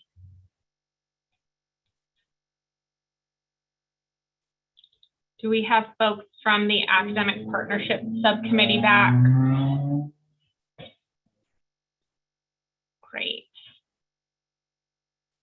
I think let's get started. And if all of you would like to report out, we'll go from there. Sure, I'm happy to kick it off. So it's insightful to hear all of the other subcommittees as well, because we're actually mapping and tracking onto each other really well, probably inadvertently, but that's good. So the way we kind of discussed things is we took a step back and we thought, okay, what does the whole picture of the council work look like at this point? And what we identified is that there are basically 3 different ways that we're planning on engaging and receiving testimony, right? At least that we've so far identified. This is not written in stone. This is just what we're kind of observing right now. So the first is the government to government consultation process that Christina referenced earlier. So that consultation process is being led by the Office of the Tribal Advisor, right? Maybe there's opportunities for council members to participate, maybe there's not, but certainly it's starting that formal process and potentially identifying both communities of folks to engage with or individuals to work with the subcommittees. The second and third parts are a little bit different and more individualized, right? So the second part is, or the second way that we're engaging and receiving testimony is through working with tribal communities, but not necessarily through the tribes, right? So, and also individual Indians throughout California. So these types of activities, this process for receiving testimony may or may not take place on reservation lands, right? And of course, given some of the issues that we've already discussed previously, we would want to be really sensitive to where we end up hosting some of the engagements, right? Just to be aware of the fact that we may want a neutral space in some circumstances. So really it's focused on community input that may not be centered or driven by the tribe, right? So as a government. And then the third way that we were thinking about collecting just general collection for the council is through written testimony, right? So some types of forms, those may be things that are driven, or designed for specific groups, right? Whether it be elders or youth or what have you, but they could also just be, right, generalized questions that we'd be collecting and asking folks to provide information on. We talked about this type of structure so that we could kind of think about what are the needs, not just of the academic part, not just of the whole council, but also specifically of the academic partnership committee, so that we could really concentrate on what types of partnerships we want to engage and with whom we would want to be working, right? So one of the things that we talked about, and again, none of this is written in stone, this is really just my interpretation of our subcommittee's meeting, but we talked about regionally based situations because, what's the biggest vice that we saw with the treaty making, right, in California is you send 3 people, right, through the entire state. There's no way you're going to, one, connect with all the right people, but 2, cover all the territory that you need to. So we don't want to run the risk of really overlooking a lot of important communities input and so forth. And we heard a lot already this afternoon about the importance of communication and engagement. So we really think that our academic partnership, well, I really think that our academic partnerships should be regionally based. So with trusted academic partners in those regions. So whether, again, totally random throwing out entities here, and we've not discussed or talked directly with any institutions whatsoever, but places that have come up repeatedly, places like HSU or Davis or Sacramento, right? Cal State San Marcos, right? So those entities where there are trusted relationships with tribal community partners, both NGOs as well as tribes themselves, we thought might be good institutions to talk to, right? That said, we very much also, and it's actually a part of this, think that helping to empower, right, local youth or whomever within communities by helping provide training and equipment to those folks, right? So this was something that we would probably need to get funding for, but would be to help ensure that folks in the community themselves can be collecting, gathering data and so forth that's appropriate and relevant to the council. So we're thinking about different ways to empower, and that could be facilitated through those partnerships with academic institutions, right? Because they have a lot of folks that can help also train folks to collect information. So that's part of it. The other thing is we're really also looking at the next step. Sorry, my dog just came back from her walk. The next step for the council, for the subcommittee, would be to bring together listening sessions, right, that would target academic institutions, like so inviting folks to come to the table with a focus, of course, on folks who do work in California Indian country, and preferably, of course, from my preference, California Indian scholars, right, bringing them to the table to see what their thoughts on a lot of the different issues that we've been talking about as a council, like data ownership, right? Like trying to figure out best ways to partner with both tribes and go out into the communities, like who's been doing what, how can we work with them for the purpose of the council. So that's a very big net, probably that's a couple of listening sessions, I imagine, to try and bring people together, and that would be interested individuals and institutions who focus on California Indian history or Native American studies, specifically with California focus.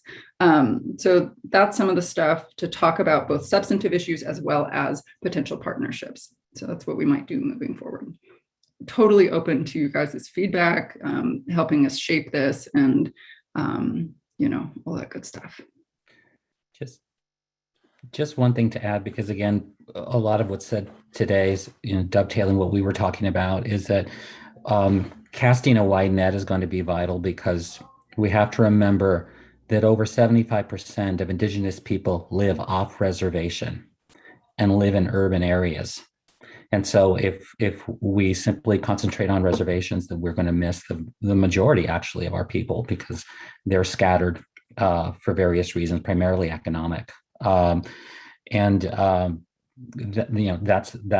the primary point. In regards to ownership, I think a lot of good points have been brought today at our committee meeting the other day, as well as today, about who's going to own this, as Kesla talked about. And one model, one of our members talked about a 50-year rule, and you could actually have a dual system like the federal census has. Aggregate data is available almost immediately after the census takes place. And so we might be able to have that aggregate data available for our work in the future. The manuscript census, which, we all kind of fill out what our households are like, there's a 70-year rule on that. That is not released to the public. It is not publicly available for privacy reasons for 70 years. And so that information control, which we believe in the committee would be best left to tribes. You can have a dual system where we can have that aggregate data that's very useful for our purposes, but that individualized data can remain locked away or just under tribal control for as long as the tribes decide. Great, thank you both.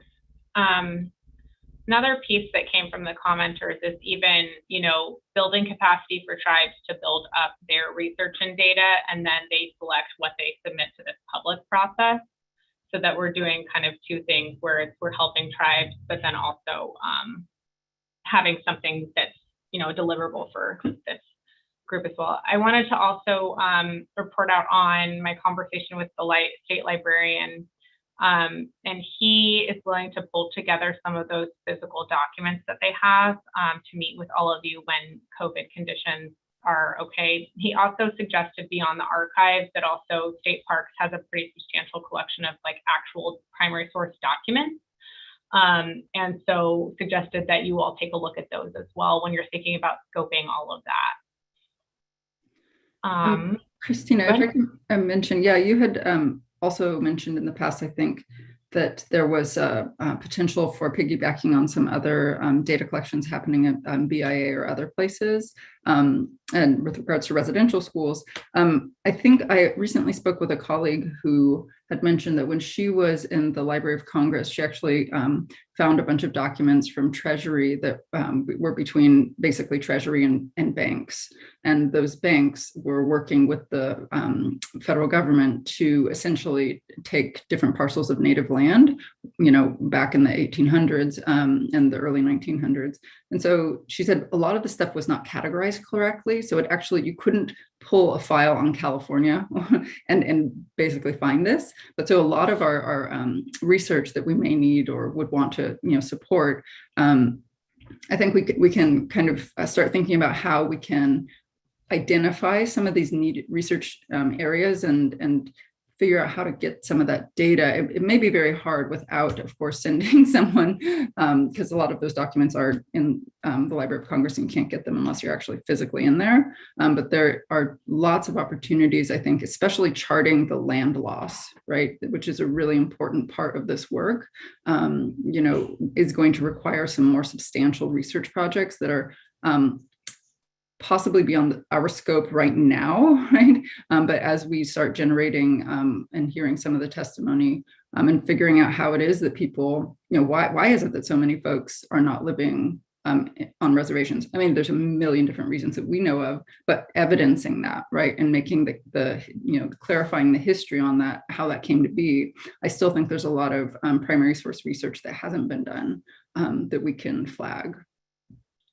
And I think we are able and willing to stand up some sort of partnership or fellowship in DC. The governor's office has a DC office where we could have someone have a touch point. So if that's something that we need to do, or if we need to have a partnership with BIA, we can explore that as well.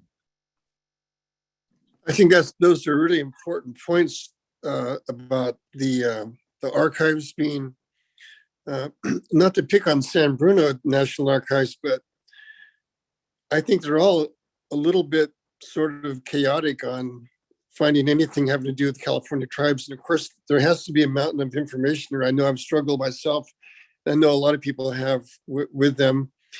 My experience with National Archives in Seattle was similar. You do tons of fishing, and every once in a while you get a little bit of a stream going of documents, but boy, there's a lot of downtime in sorting through stuff I don't know, it's the indexing or how they put stuff together that makes it difficult.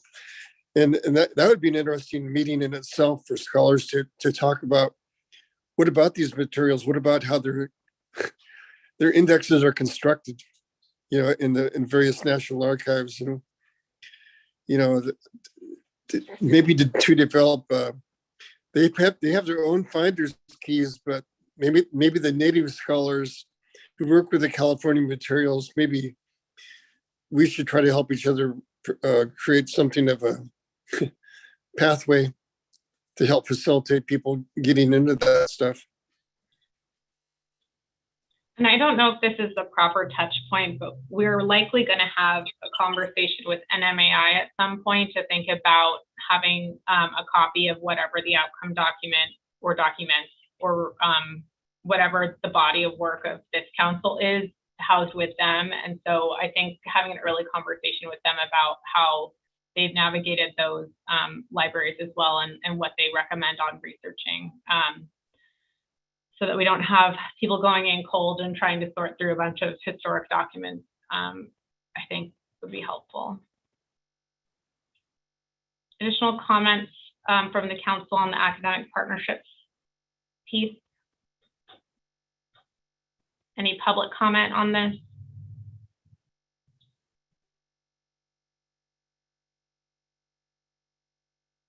Yeah, we have one hand raised. Hold on a second.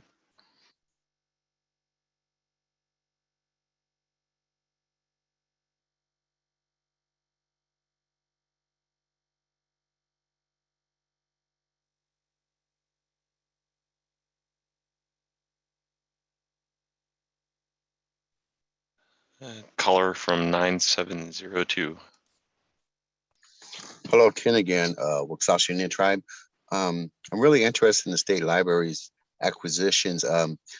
how are they going to index these files? Because quite a lot of information. I've been there. I haven't been there physically, but I was able to order some of the records for my tribe. And a lot of times they're not under the tribe's name; they're under individual names. And such as legislation acts were done for my people back in the 1870s. I basically had to do, like the gentleman was saying, a fishing tour, and I was able to pull them up. How are they going to index these? What is the vital information that they see compared to what we see? Because a lot of this information I have is not under Indian, it's not under Native, it's an act of the assembly or an act of the BIA under an assembly bill, coordinated together. I'm just wondering how they're going to index it so we can find the vital information that's out there. Like for my people, we're not fairly recognized, but we're outside the reservation system. Thule was our agency, but we got services outside. And it was really great to find the school records and such, the boarding school records at the archives. But I know the state has more information on my people, especially when they passed assembly bills back in the 1870s and 1880s. Any idea of how they're going to index this information? Thank you. Sure. And so I spoke with the state librarian, and what he's going to prepare for the academic subcommittee is a couple of different proposals, not proposals, but like estimates of what it would look like to do different things. So whether it's like a straight up just like cataloging website where you get links to where things are and then you can go find them. What I told him the preference would probably be of the council is like a one-stop shop for all of the materials, where like if you had no background in researching and you weren't going to be in Sacramento or anywhere where these archives were anytime soon, you could just do 3 clicks and basically find the primary source document that you're looking for. So what he's going to be doing is thinking through what that would look like for the academic partnerships subcommittee to think through, so that those proposals could even go into the funding subcommittee for something that could be stood up for a private partner to start working on. But the short answer is it's not how this all gets constructed is not going to be on the state librarian. It's going to be on this council to think through, based on tribal consultation, what's easiest for tribal participants to access and what would be the preference there. And so there may even be documents that aren't included in this because they're from, the perspective of colonizers or Americans or the Mexican influence or the French. And so it'll really depend based on both extensive consultation, but then on all of you on how you want to frame this, what will be in those, in that, whatever gets stood up.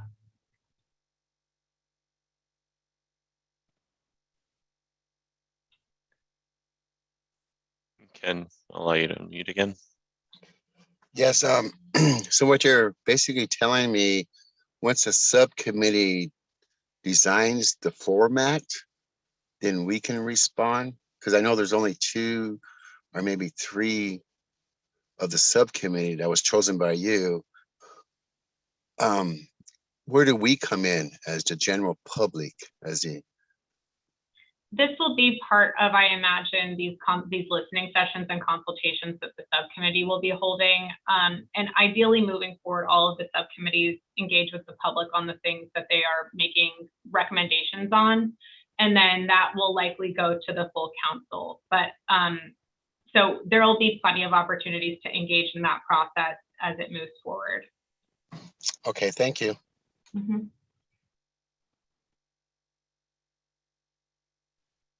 That was the last hand raised.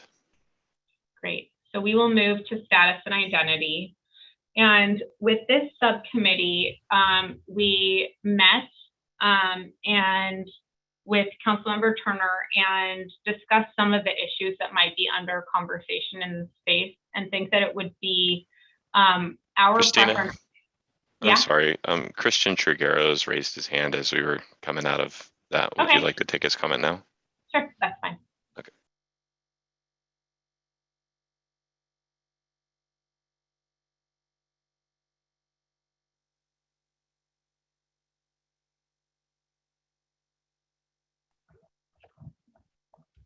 Hello? Yes. Hello? Can you guys hear me? We can hear you. Okay. Yeah, I just want to comment on you guys are talking about the educational part, the subcommittee and partnerships, and I just want to inform I don't know if you guys ever heard of the and also too I want to comment about the lady talking about regions and stuff, and I'm not sure if you guys know that there's the archdiocese are set up as regions, you know, and those regions they're set up like I said, the San Fernando region, the San Gabriel region, there's the Angeles region, San Pedro region, and basically in all those regions they have um, uh, cemeteries, schools, high schools, and things like that to basically provide for that those regions, and that every year they have it was called the where I was invited also to set up an exhibit what I do at the San Gabriel Valley Regional Congress and of the Office of Religious Education, and so they have it's basically they have for training for teachers and parents that want to know how to teach or how to workshops and stuff.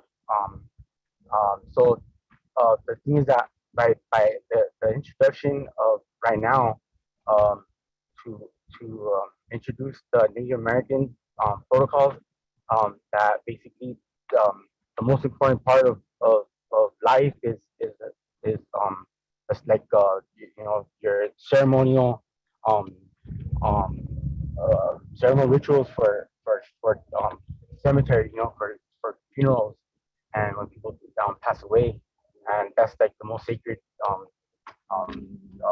sacred place and a sacred time to do. So the archdiocese expects that, and especially towards the Native Americans and all the tribes, to be able to have a place um, for them to do their ceremonies, for their families or for the tribe or whatever at every um, parish, or cemetery that is owned by the Catholic Church. So I think it's a very important thing to just recognize the opportunity. That way there wouldn't be no budget, or cost towards that towards building that.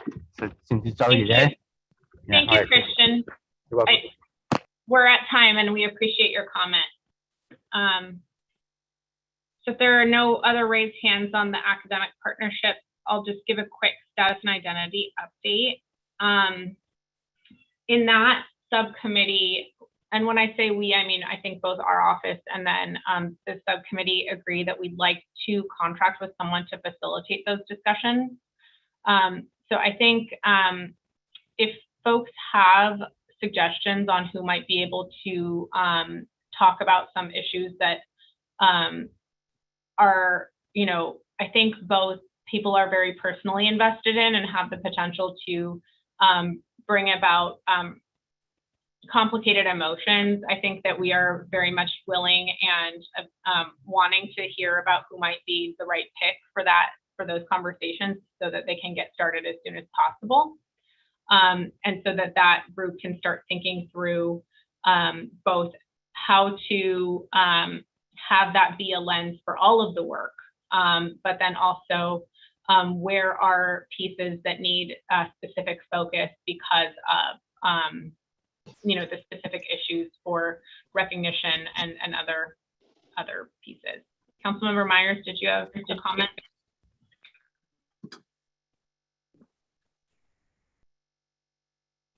Okay. If there are any comments on that or any suggestions or discussion, we can do that at this time. Otherwise, we welcome offline discussions as well, and we can work with that subcommittee to think through who might be the best fit. I think the qualifications we're looking at are people who have a little bit of distance from the issues, but also are informed of the issues, so that we can get some real productive conversations and deliverables from that subcommittee. And we are all aware that we all kind of carry perceived affiliations and associations that we don't want to necessarily have impact the work in any way or impact people's perceptions of where we come from and what we stand for. So if folks know of trusted people in the community that can facilitate those complicated discussions, we would love to hear from you. Chief Fisk? Yeah, you know, my take on that is that this committee will probably need some legal advice on the issues so that things can be sorted out as to what is fixable and what is not, you know, and to move on to other issues that can be fixed. Okay. So that these things can be corrected. I mean, I think this committee is tackling one of the most horrendous injustices of truth, and there may not be healing for a long time unless this is fixed. You know, there's and I also wanted to say on the education committee or academic committee that they should also have this as one of their topics of research or discussions, or, you know, and like they were saying, there's so many more people who don't live on reservations, and there's so many California Indians who are not recognized. And we don't get any of the benefits since the 80s. And every time something goes through for benefiting someone, it always misses the unrecognized and the disenrolled from anything. And it's a shame because we are missing out on all of the COVID assistance that's out there right now. We're not getting that, but the tribes are. You know, and there's no trickle down. We're related to those people, but they don't think about us when they're getting all that funding. And it's hard for me to imagine that they need more money in some of those tribes to address some of those issues, while it's imperative that the unrecognized tribes and disenrolled members get some relief.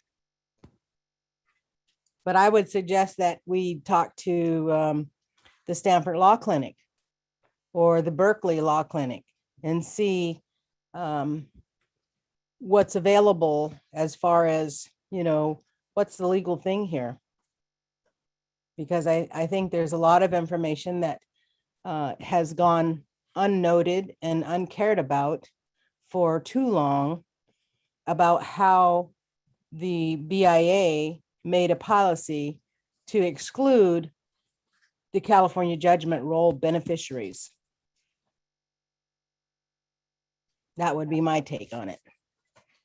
Thank you. That's very helpful. And I think any examination about even the gaps in how benefits are going, you know, solely to tribes, which, you know, I think that we all respect sovereignty and respect tribes' determinations on how they operate their own governments, but that the trust responsibility is also to individual Indians. And it seems like the law has kind of just fudged over that over the past couple of years. So any examination that's specific to that, I think, could be helpful as well. Councilmember Giovanetti.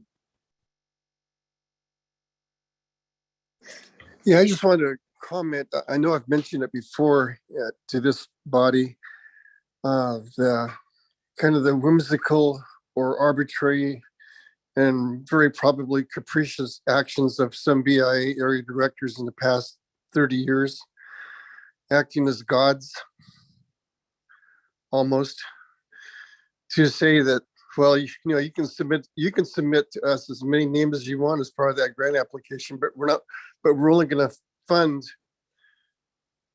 persons who are at least 1/4 blood or more.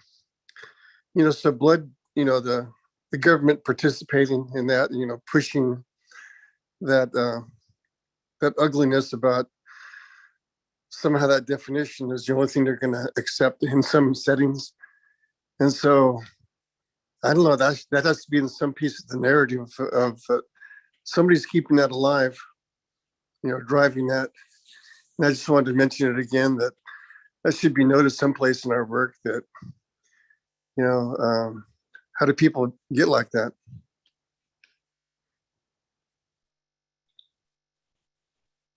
Thank you. We appreciate that. Any other council member comments on the status and identity at this time? And we'll start looking at if there are specific folks from Stanford or Berkeley that you think would be good at this. We would love to hear about that. Or if there's other places that you think might be better, we're also happy to hear about those as well. Yeah. Could I just say that Deb Sivas is in charge of the Stanford Law Clinic and has had some success in representing the Pitt River Tribe against the GMO thermo on the Medicine Lake issue, and some other Indian. I don't know if they have a federal Indian law person, but maybe they could contract with one. Great. We really appreciate it. Any public comment on this item? And again, with the public, we requested kind of just thinking of the idea of having a moderator. And if you don't have an individual that you want to, you know, vocally recommend and you'd prefer to email it over to us, our email is info@catruthandhealing.com. So again, that's info@catruthandhealing.com. And that goes for all comments. You can always submit comments to that email as well. Or if you're listening and this is exactly the type of project you want to take on and you think you could be a good fit, we'd love to speak with you as well. You have one hand raised.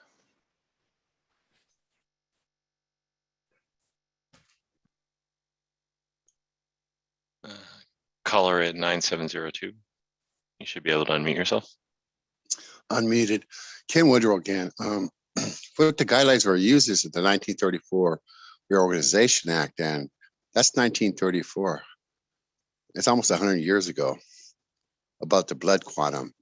It was so easy to become a federally recognized tribe back then, or a service tribe. We're in 2020, 2021. I don't know how the state looks at that blood quantification. I mean, to me, it's pretty simple, not against the tribes, the federally recognized tribe, but against the citizens of California, which we are. We should be serviced just at the state level. That's what always bothered me is I see these programs administered to federally recognized tribes, be it TANF, Indian Health Services, which is good because they do a very good service, but we're also missing out, like the chief said, we're missing out on all the funding. We don't get housing, you know, we don't get that tribal funding, low interest rates. We don't get HUD. You know, I'm an heir to allotment land. It is so hard for the BIA to move on us. But then probates are done by the state at the state level. Public laws 280 controls our administration of our policing of our lands. So the state has its fingers and hands in this through probates. And a lot of times those probates go out of native hands if that native passes away and her husband or wife is non-native. I don't see how the state shouldn't have that happen, because it should always stay in tribal lands. Like our allotment land is very close to our village, and we lost our village because it went to non-natives, and then it was taxable. And then we lost that. So there's a lot of things the state's involved in also. Just the funding, just this virus money. There's just billions going out to tribes. And, they do service some of my people at their service centers. But, but we don't get the services that we really need. TANF is there, Indian Health Services. We're like a second-class citizen in our own state, in our own backyard, our territory. I see it all the time. Some of my elders are put in nursing homes outside the system. They're native. They may be 3/4 or above or an eighth, but they're also put away. And one of my elders spoke to me years ago that he wanted to create centers for indigenous people, our natives. But a lot of those resources aren't being used. Lands are being acquired by tribes. Thank you very much. I hear the buzzer.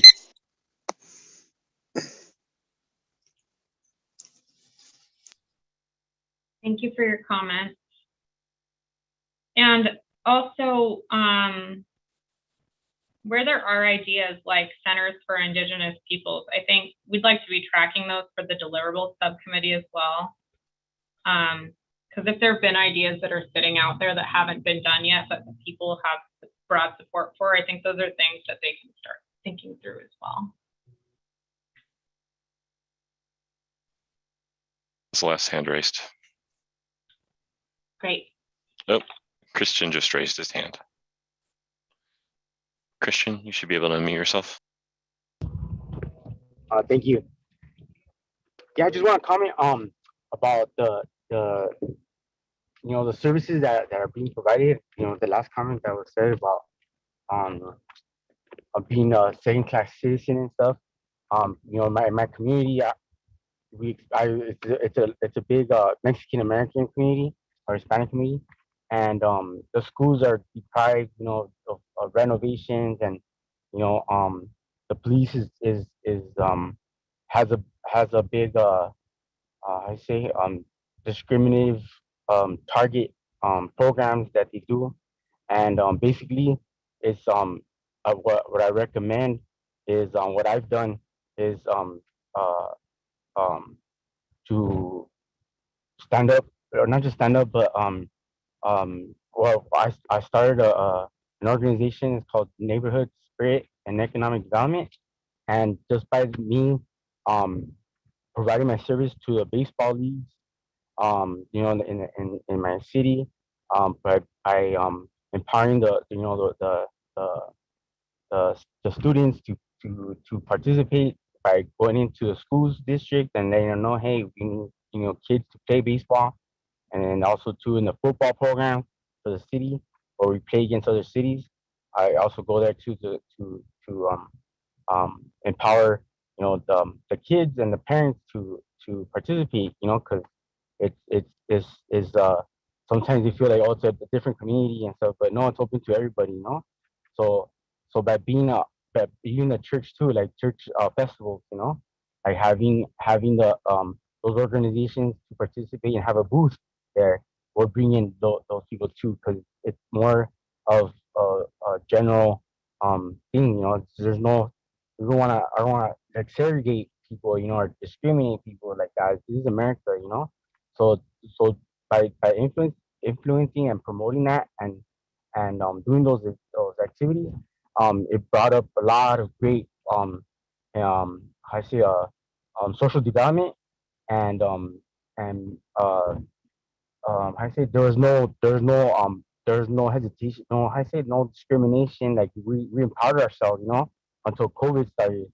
Like once they shut everything down, it basically everything was, couldn't play baseball, couldn't go to school, all the whole market just crashed, so back to the basics, we gotta get back up,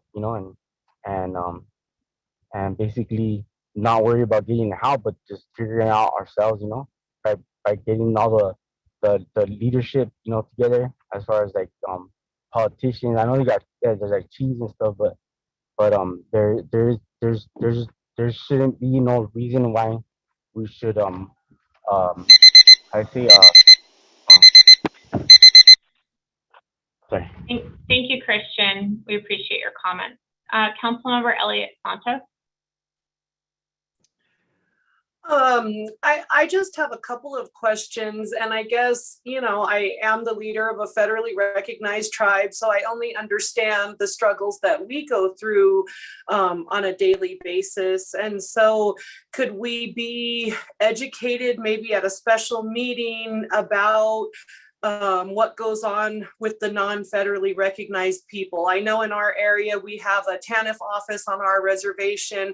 I also know there's an urban TANF office located in near San Diego. So, and I know there's urban Indian clinics, but I don't fully understand what our non-federally recognized people go through. And I think that kind of education could help us more in dealing with what's going on. And I also would like to make a plea that because this is such a topic that needs to be worked on during this council time, I think the subcommittee would benefit from someone else volunteering to help Councilwoman Turner with these obligations in the subcommittee, and especially if that would be one of the people on the council that's from a non-federally recognized tribe. I just feel like that would be useful. It would assist her.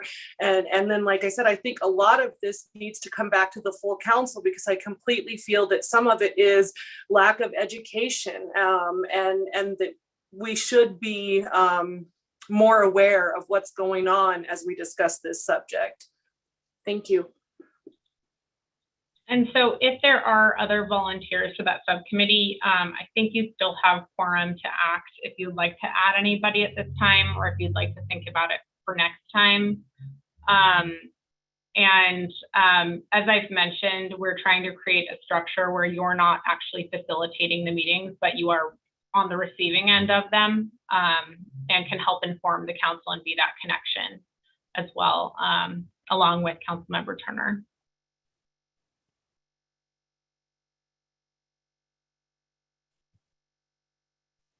Okay, we'll take Kusla. Did you want to?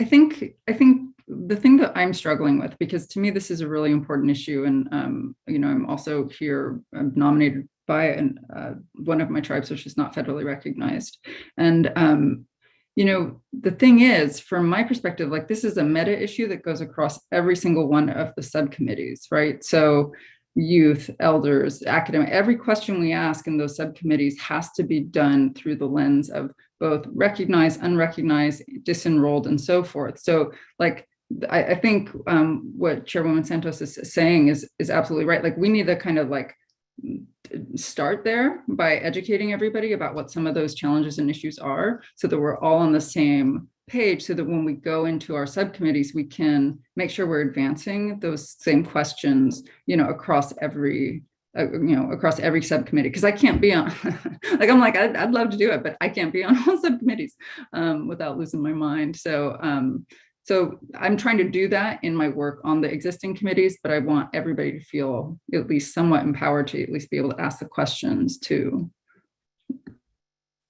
Yeah, and I would say that across the subcommittees you have stood up now, all of that should be inclusive. Like, you should be including non-federally recognized folks across all of that.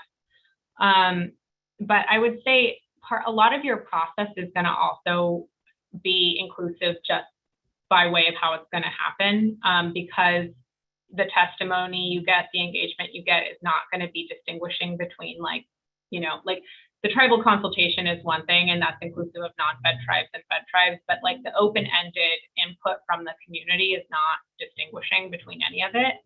And so part of my feeling is, like, as you get into the actual substance of the work, it'll start being clearer about where differences are and where there's layers of different perspectives as people self-identify. But I think you're right. I think that it both needs to be inclusive across the board, but that it does deserve a targeted look because there are some legal and technical issues in how all of this gets done in a way that like is separate and apart from what, you know, federally recognized tribes, for example, are navigating. So if there's folks that want to be on that subcommittee at this point, feel free to jump in. If not, we can hold it over to next meeting while, you know, or if you want to volunteer after you've thought about it, we can put that on the next agenda too. Yeah, Councilmember Kessler-Mata. The only other thing I would say is that, because I can think, you know, like my cousin, I'm sure she'd love to do it, right? Like I can think of folks who are from unrecognized tribes that would be probably willing to be like, this is where the community participation too might be really instructive and helpful.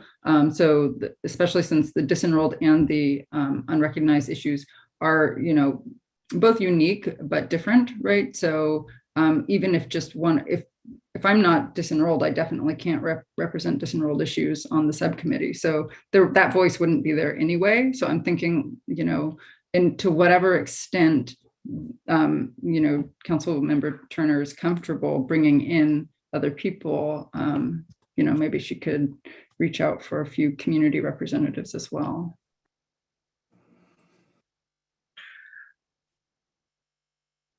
Well, and I just want to say this really at the heart of this issue is the definition of what a California Indian person is, right? And I think at some point we have to have that discussion as well, because there has to be some mechanism of proof, the California judgment roll, something like that. And then where does that lead and what legislation and what changes is this council going to bring about to recognize that term and that identity for all? So I think this is a big discussion. That was the only reason I thought that maybe, you know, Councilwoman Turner is going to need some help because we've kind of left her alone to be the only subcommittee that's just one person.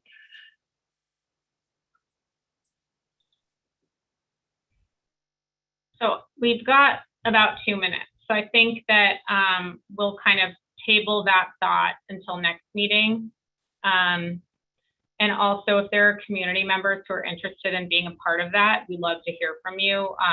If there is an opportunity for Councilmember Turner to nominate people for all of you to sign off on as non-voting members of the subcommittee.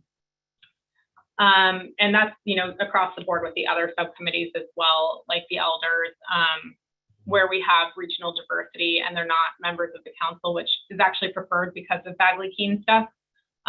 If you'd like to send them our way for nomination to the full council, we'd be happy to do that. Are there any public comments on this item? And what I'm going to say too is, because we're at 4, I don't want to keep people after 4, but I do want to touch on the regular meeting structure so people can think about it after we have public comments. So, but if you need to run, totally fine if you need to jump off. So public comment. Yeah, give me a second.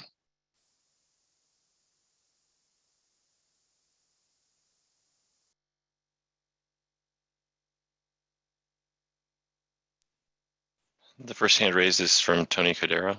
Tony, you should be able to unmute yourself. Yes, thank you. I just want to echo that this is a hugely important issue. I agree with Councilmember Mata that this is a meta issue and something that the community is really concerned about. And I think having community members on the subcommittee is a fantastic idea. So I encourage you to reach out to the community. I'm certainly going to go back to my community and let them know about this conversation. You probably already know this, but the NAHC is actually asking for input on criteria for getting on the NAHC list. And that input is due by the middle of next month. So this is an issue that a lot of tribes are really focused on right now. Thank you, Tony.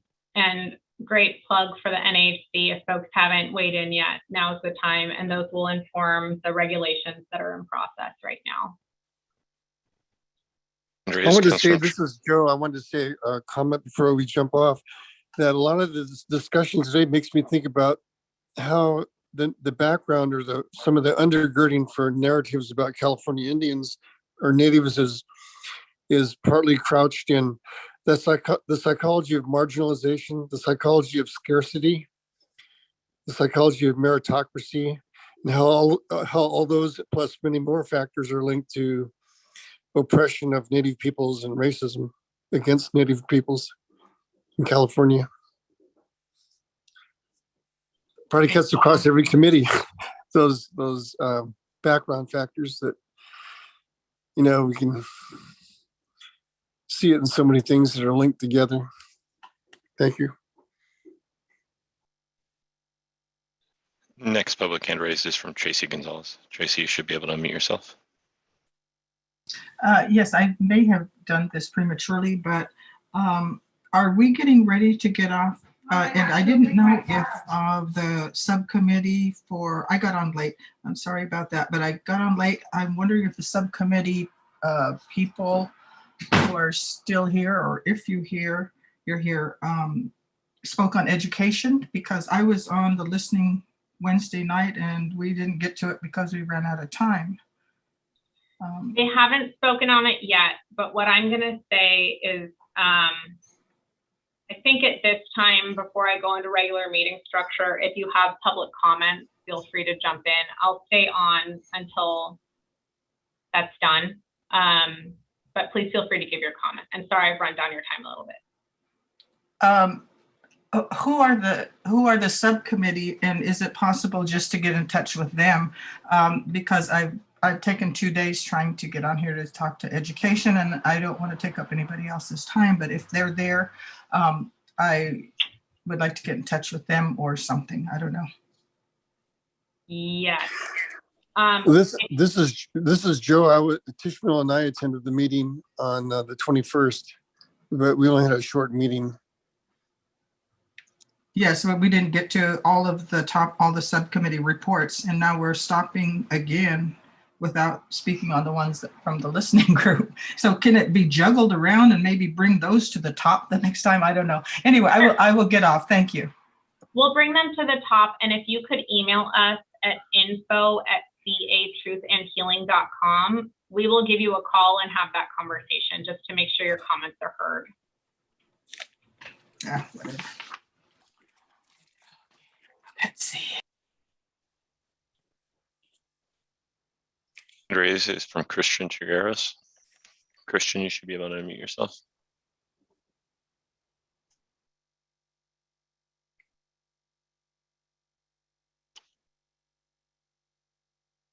Christian, you should be able to unmute yourself.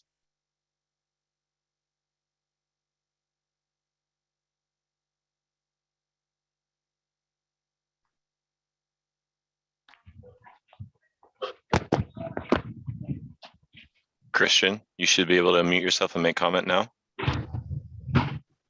Nope.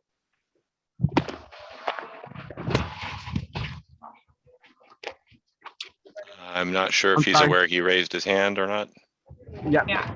I think let's continue. Any more public comments? Nope, that was the last hand raised. Okie doke. So regular meeting structure, I just want to put this in people's minds that we are now starting to plan for the regular meeting structure, which is 2-day meetings that are quarterly in March, June, September, and December. The first one we'll plan on is March, just given what we're seeing, which will probably happen over the holidays with COVID and gatherings, that we want to be safe and make sure that we're past the point where a bulk of our children are able to get vaccinated and be fully vaccinated. So we're looking at after the holidays and tentatively scheduling for March. We would like to do something in person if possible, and we'd like to do it in Sacramento just because we have a bit more control over how we do things here, and it's a logical launching point. So what we have been thinking about is locations for those, and we're thinking about having the Healing Circle be at the site of the Indian Heritage Center where the governor issued his apology, to link those two, but then also that's anticipated to be a gathering place for Native people in the future. And then the day 2, we'd be looking at a facility that would be more neutral to do a hybrid meeting that will be hearing style. All of that said is we view these quarterly meetings as being also opportunities to build out public awareness of what's happened in that location. And so if you have ideas about places that we could be partnering with that could host things that are affiliated or aligned with this work, like if we have Sutter Sport be open for people to come and get that information from a Native perspective, if there are tribes that we should be working with to open up their facilities or cultural centers, we'd love to hear all of that. If there are museums that have collections specific to Native peoples in California and the true history here, we would love to hear all of that and build out around this first convening.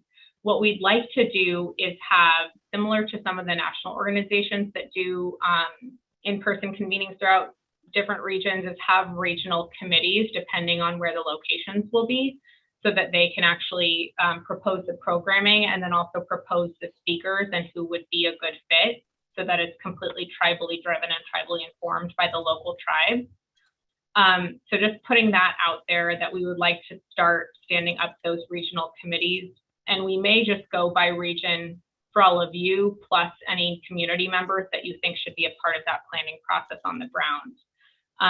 The next meeting we would anticipate being in the North region, because of its post rainy season, pre-fire season, and think it's a good time to travel up north.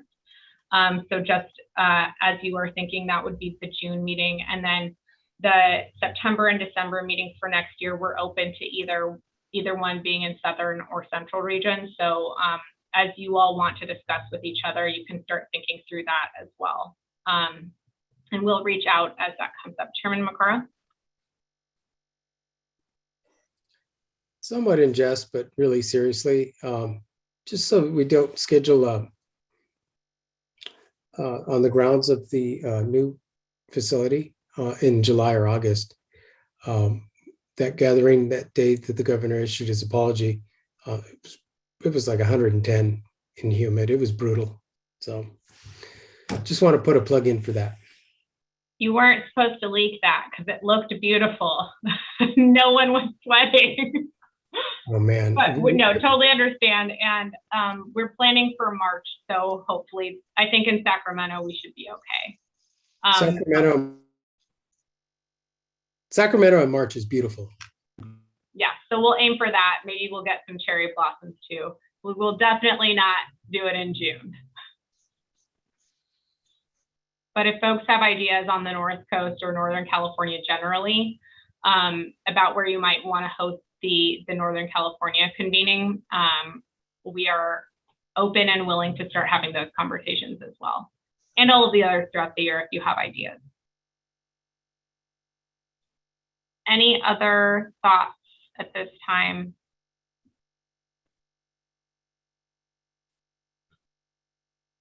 Okay, then I'm going to call for, I know I kind of mentioned it, but if there's any public comment not on the agenda, we can do that now and then we'll close out. And if folks need to run, that's okay too.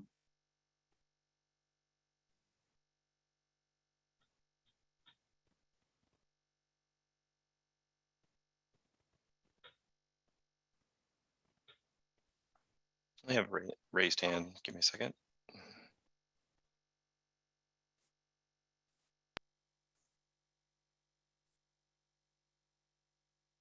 Tony. This goes to the issues that you should maybe be thinking about addressing as you go forward with the work that you're doing, and that is sacred site protection and access. There was a very important argument this morning in the Ninth Circuit dealing with the Apache Stronghold attempts to get a preliminary injunction to protect transfer of their most sacred site to a copper mining company. And it was very discouraging that the current administration's Department of Justice, on behalf of the Department of Agriculture, took a really disappointing position that literally destroying a sacred site, the most sacred site, creating a hole in the ground where the site used to be, does not constitute substantial infringement of religious freedom under the Religious Freedom Restoration Act. So I just wanted to bring that to the council's attention, that these are issues that are still out there, that even our allies, or people we think are supposed to be our allies, are just way behind on, and something that we still have to be paying really close attention to. So I hope you'll be keeping those kinds of issues in mind as you go forward with the work that you're going to be doing. That's it.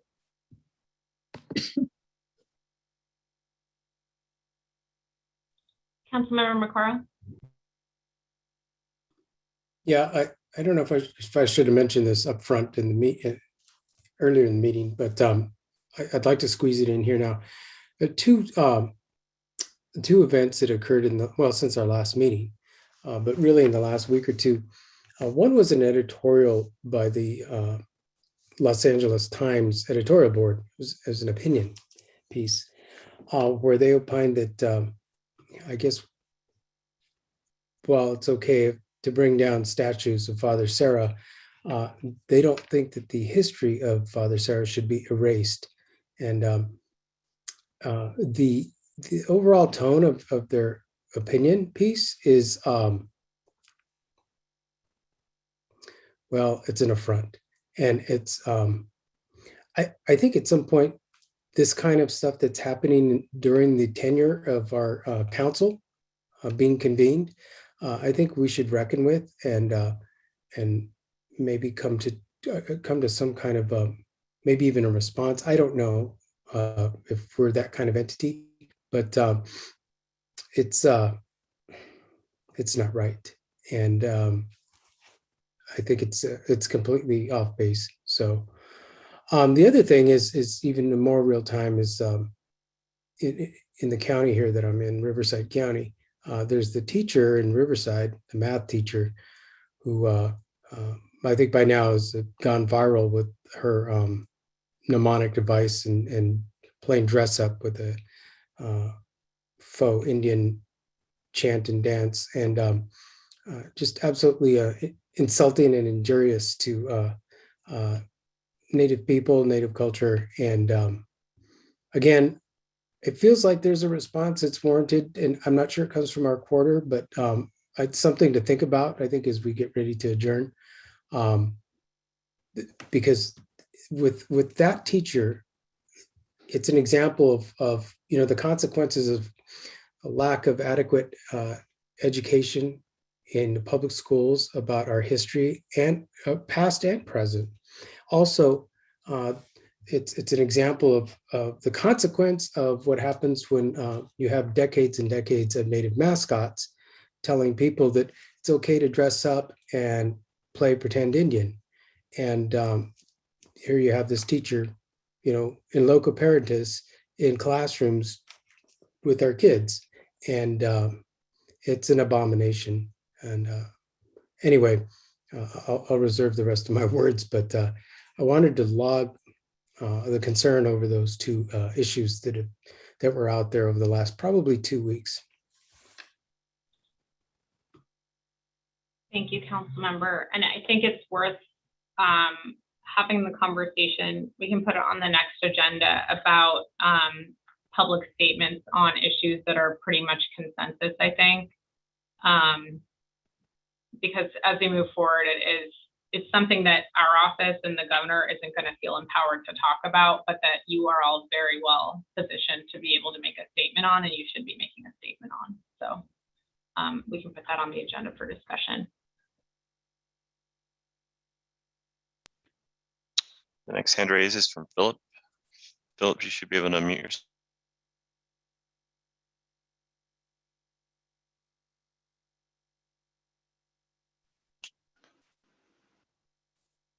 Philip, you should be able to unmute yourself and make comment.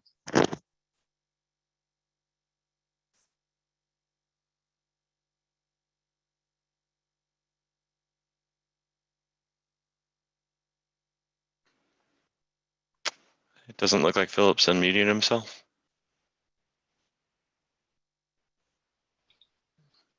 Okie doke. Do we have any other public commenters at this time? That was the last hand raised. Okie doke. Then we will adjourn this meeting. The next meeting we will keep on calendar to have some discussions. I think things to think about are at this time are the status and identity subcommittee, if you'd like to join that. And then if you would like to be on call to assist us with public facing statements, whether you'd like to have your name on them or whether you'd like to just be part of a subcommittee that kind of vets those for appropriateness, I think that's something we can talk about in the next meeting as well. And I know we didn't get to discuss the education subcommittee, but if any attendees that are still on are interested in more information about it or joining the subcommittee, please reach out to us at that email. Great. Well, thank you all. And we will see you, let me just pull it up, on the 19th. Take care.